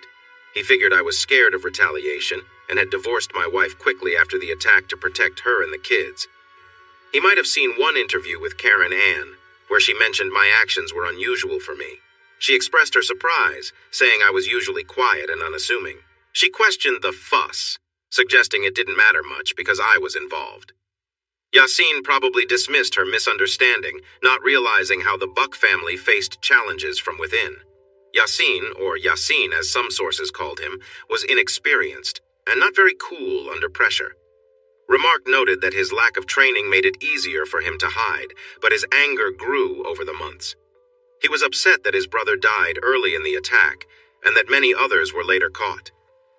He felt alone. His brother had linked him to the group, but the FBI found no sign that the group knew about his small role in the tragic event. He had lived in the U.S. for several years, going to school and checking places his brother mentioned without getting much involved. He was frustrated with how things turned out, but he was a student, not a trained fighter. He struggled with what to do next and took a long time to decide. Finally, he found a purpose. After years among them, he wanted to make them feel pain. He thought infidels had one good quality: they could love their families. His plan was to hurt someone important by targeting his family, hoping to send a message to America. He thought maybe he could escape afterward and return home as a hero. He hesitated, reaching out to friends and family back in the Middle East. He spent a lot of time online and had few connections outside of work and shopping. He prayed more during his isolation. It seems someone whose identity Homeland Security did not reveal encouraged him to seek revenge on the well-known but hidden figure related to the merciful Lord. He still had an old address and believed he could lure me to the house despite the fake divorce. An email was discovered that showed he accepted the mission sent on the day of our wedding. Our wedding did not attract much attention from the media. My wish for privacy was known, and people had lost interest in my life. He began his plan the day Maria told me she was pregnant. It was a mild night in April, about 5 weeks after Maria and I married, the day Maria shared her news. He acted alone, having kept his distance from others since the incident. He had a pistol and several magazines of bullets. He also had 5 cans of gasoline. His plan seemed to involve tying up everyone in the house, making one of them call me if I was not there, and then when I arrived, he aimed to harm us all and set the house on fire. He thought he could escape after that. After dark, he parked on the street in front of Karen Ann's house, using a car given to him by Ajah just before the incident. Karen Ann and the 2 children were in their rooms. Dylan was asleep, and Hanley was in her crib, still awake and making soft sounds. Karen Ann was reading in bed with a drink on the nightstand, but she had not had too much to drink. It was around 10:30 p.m. Talib went to the back door, found it locked, and forced it open, breaking the glass in the process and slightly hurting his shoulder. He rushed down the hall, looked into the master bedroom, and found Karen Ann, who was trying to reach for her phone. She screamed and wished she had it closer. Talib grabbed her by the arm, pointed the gun at her, and made her lie face down on the bed. She was likely very scared at that moment. He put the pistol to her head, told her to cross her wrists behind her, and then used plastic ties to bind her. They worked well. Karen Ann begged him not to harm the children. He pulled her into the living room and seated her in a chair, using tape to secure her legs to it. Her back was to the front window. He found the 2 kids, picked them up under his arms, and placed them on the couch. He tied their wrists and ankles with plastic ties, but they were not tied to the couch. When he placed a strip of tape over Karen Ann's mouth to quiet her, it didn't work well, so he had to wrap it around her head multiple times until it held. He waited for the children to calm down, but they continued to fuss, so he wrapped tape around their heads too. It was getting close to 11. Once everyone was more settled, he unwound the tape from Karen Ann's head, causing her some discomfort as it pulled at her hair. He asked for my phone number, but Karen Ann wouldn't share it. She finally gave it to him when he pointed the gun at Hanley. He insisted that she call me and bring me over right away. He called her. It was 11:13 at night when she rang me, according to my phone. "Hello?" I answered. I recognized Karen Ann's number. Maria and I were coming home from visiting our parents, sharing some good news. "John, it's Karen Ann." She sounded louder than usual. She took a breath. "You need to come over right away. It's Dylan. He's missing, and I can't find him." I paused, thinking this might not be serious. Why was she asking me for help? She sounded very anxious, speaking quickly. "You've checked all the rooms and behind the couch?" I wondered where a 3-year-old could go in such a small house. "Yes, he's just gone. His bed is empty. Please hurry, John. He's never done this before. Be careful." Click. I tried to call back, but it went to voicemail. Maria noticed my worry. "What happened?" We stood on our porch. "That was Karen Ann. She says Dylan is missing and she can't find him. I think I should go help." I turned and headed back to the car, and Maria followed me. "I'll go too. We can search better together, especially if he's out in the dark." I appreciated her support, but I also wondered if she was worried about me being around Karen Ann. I thought about calling the police, but figured she probably already did. They might not act fast for a teenager, but a missing 3-year-old would get attention quickly. Why did she tell me to be careful? Maria, she said something strange. She told me to be careful. Has Karen Ann ever shown concern for me before? Maria thought for a moment. No, but maybe she's just worried about Dylan. Yeah, or maybe it meant something else, I said, thinking aloud. Did it have a deeper meaning? I decided to be cautious. Not enough to call the police, but I would be careful. Let's go over, but keep an eye out, like she said. We parked a little way down the street, at an angle where we could see the front of the house. From a distance, I noticed a strange car parked outside. Maybe she called someone else for help or something was happening in the house. It was dark. Maria, the porch light's off. No lights inside either. Does that seem odd to you? When a child is missing, wouldn't they turn on every light to search? Definitely, Maria replied. You'd want every light on to find a missing child. Something might be going on in there, I said. I don't recognize that car. It could be a friend, or it could mean trouble. Stay close to me, okay? I glanced at her in the dim light and she smiled and squeezed my hand. We jogged past our neighbors' houses, cutting through backyards, and noticed a new fence at the Murphy's place, but luckily the gate was open. Maria was close to me as we approached my old house from the side. I walked over to look at the front door. It seemed closed and locked. We shifted to the back door, which was broken open. There were no lights on inside, but the moon was bright and a street lamp lit the front yard. We need to call the police, Maria said. I stepped back from the house and called 911. There's been a break-in, I said, giving them the address. It could be serious. After I hung up, I turned to Maria. Stay here. I might need to get involved, and I can't worry about you. If there are others, just run, okay? She nodded, understanding that I couldn't think about anyone else at that moment. I approached the kitchen door, pushed it open, and heard a slight crunch of glass underfoot, but I managed to step inside. I paused and listened carefully. I could hear muffled cries coming from the living room. It was either Hanley or Dylan. Moving slowly, I peeked around the door frame. The light was dim, mostly from the street lamps outside, shining through the windows. I could just make out shapes, and I noticed that the drapes were pulled back a bit. There was Karen Ann, unable to speak, with tape around her mouth and her hands behind her back, sitting in a chair by the window.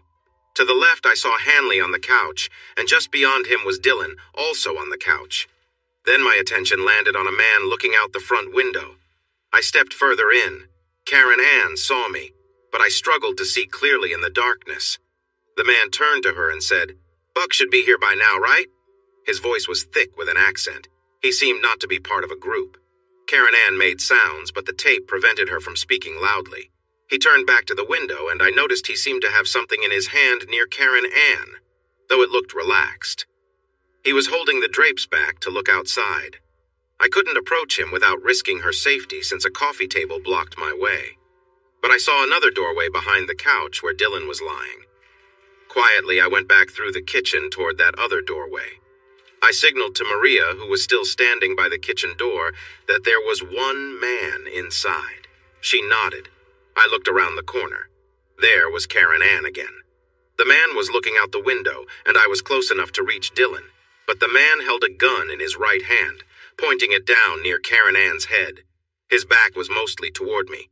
Did he have a dangerous device on him? That could be very risky for all of us. I didn't see anything, just a cotton jacket, and his hands were visible with no easy way to trigger anything.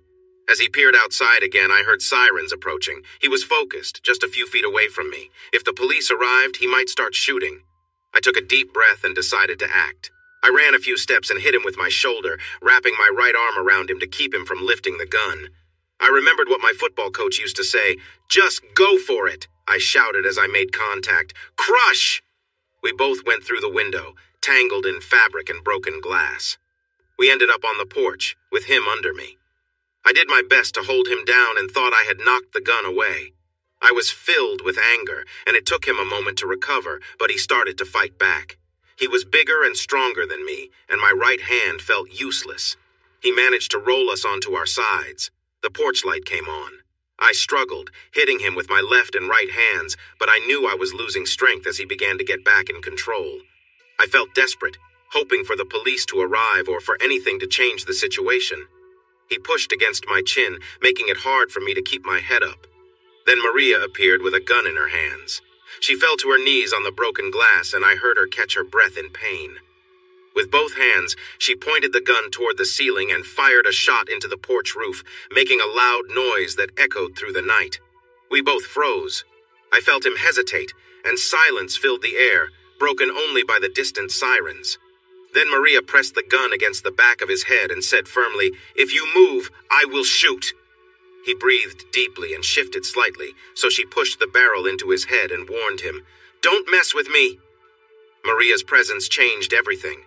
My left hand was on the side of his head, pressing it into the floor. He stopped resisting, clearly stunned. Blood trickled from where I had hit him. He looked defeated, but I was focused on keeping him down rather than how he looked. I pulled away from him, pushing his head down with my left hand. I quickly got onto my knees next to Maria and felt the sharp pain from my knees hitting the broken glass. Some of my weight was still on his head through my left hand, close to the weapon. "Maria, I'll take the gun," I said, trying to sound calm and in control. She handed it to me without looking anywhere but at the attacker, keeping it pressed against his head firmly. I held it there with my left hand, my right hand weakly supporting it. I was ready to pull the trigger if he moved. Just then, Maria stood up and went into the house as the police arrived. "Help, officers! Help me, please!" I called out. The police came with their weapons drawn, telling me to drop the gun. There was a man and a woman. "Not where he can reach it!" I shouted. I placed it down and pushed it away along the floor. I lifted my hands. I was in pain, with cuts and bruises, but we were all alive. Maria and Karen Ann came out, each holding a child, Maria with Hanley and Karen with Dylan, as more police vehicles arrived and officers rushed in. Karen Ann had tape in her hair. Dylan and Hanley had some too. Karen insisted that they should arrest the man on the floor, and one officer recognized me, so I was finally able to lower my hands. Karen Ann and Maria were around me with the kids, and I wrapped my arms around them. "Are you okay?" I asked Maria. She leaned into me and nodded. Karen Ann on my right spoke quickly, relief and excitement in her voice. "I thought he was going to hurt us. I couldn't find a way to tell you." She was close to me, tears on her face, but her eyes showed strength, ready to protect her children. "You did. You warned me to be careful." She gave me a confused look. She didn't remember saying that. I hugged Hanley too, tightly in Maria's arms, and Dylan, but I wouldn't let go of Maria. She was trembling and I thought she might be crying, but she wasn't. "What a night," I said softly into her hair. She replied, "I didn't want to face the world without you." "You saved our lives," I told her. I felt her nod. I didn't want to let go. "I'm not sick anymore." "No, you're not." She paused as the police moved the arrested man, now in handcuffs. "I think I'll be a good mom." I took a breath and squeezed her, knowing she had faced her fears a little more. She probably smiled, but I couldn't see her face against my chest. For a week, I worried that the stress of everything would be too much for Maria, but she was okay. 3 weeks later, my phone rang. I saw the number and felt a wave of anxiety. I forced myself to answer. Maria was with me and could hear my side of the conversation. "John? This is Karen Ann." "Yes, Karen? I'd like to invite you and Maria over for dinner with the kids, but I hope they're napping. There's something I want to discuss with you." "Karen Ann, I don't." I began. She insisted. "I need to thank you again, and I have a concern. I would really like to talk to you both." "I don't want to see your parents, you know that?" "Never," I said firmly. "Of course, just me and the kids." "Okay." I hung up the phone. Maria was sitting across from me at the kitchen table. "Why?" she asked. "Are you so angry with her parents?" I thought for a moment. I'd been acting on my feelings, knowing I didn't want them around. Then I remembered the hopes and dreams I had for Karen Ann when we first started our life together. I had seen her parents as support. I think it's because they handed her over at the wedding. It became my job to care for her and keep her safe. They should have supported our marriage as long as I stayed true. Maria nodded. "It's sad, the whole situation." The next Sunday around 2, we knocked at the door of the old house. The window had been fixed. I wondered if it was covered by insurance. Karen Ann welcomed us, shook Maria's hand, and led us straight to the table. The children were napping, she said. We ate lasagna and had coffee. Maria refused coffee, telling Karen Ann she was 2 months pregnant and avoiding caffeine. Karen Ann congratulated her and offered her a glass of water. "That's wonderful news," Karen Ann said. She sounded genuine, but I remembered her wedding vows. That had sounded genuine too. She continued, "You knew you were pregnant when?" "Yeah, that same day the trouble happened," Maria replied. Karen Ann nodded and took a breath. "John, Maria, my mom is not well. My dad is okay, but you know he's not very warm. My parents have supported me since the divorce, but Mom likely won't be able to help with the kids if I can't. That's what I want to talk to you about." I looked at Maria, searching for hints of her feelings. She was focused on Karen Ann, her eyes bright. That look was concerning for me. She understood my feelings about Karen Ann, and I wondered how this conversation would affect her. "You're worried about the kids if you were ill or something happened?" I asked. She nodded. "My parents understand why you don't want to see them, John, and they think it's for good reason." She seemed upset and took a moment. "But they suggested you—" She stood up, went to the refrigerator, and picked up a sealed envelope. "They asked me to give this to you. They hope you'll read it. It's for both of you, Maria. Maybe someday." She slid it across the table to Maria. "Later," she said. She sat down again. "Is this just a feeling, or is something about to happen?" I wanted to find out if she was unwell. "I need to go to a program," she began, looking at the wall. Then she turned to us. "I need to go to rehab. I've been drinking, and I have to get help. My principal gave me an ultimatum. My job is at risk. I'm feeling overwhelmed, and I can't stop. I can't leave the kids with Mom anymore, not for more than a day. After everything that happened, I decided that if anything ever happened to me, I would want you both to take care of the kids. You and Maria. I would really appreciate it if you'd agree. I know I messed up." She shook her head, not saying anything more. Maria asked, "So, you want us to watch your kids while you're in rehab? And if something happens to you, you want us to be their guardians?" "Yes, I trust both of you. I saw how you handled the situation, Maria. You saved us, and the way you comforted Hanley after everything. Please think about it." I spoke the first thing that came to my mind. If something happened, I wouldn't take them to their grandparents.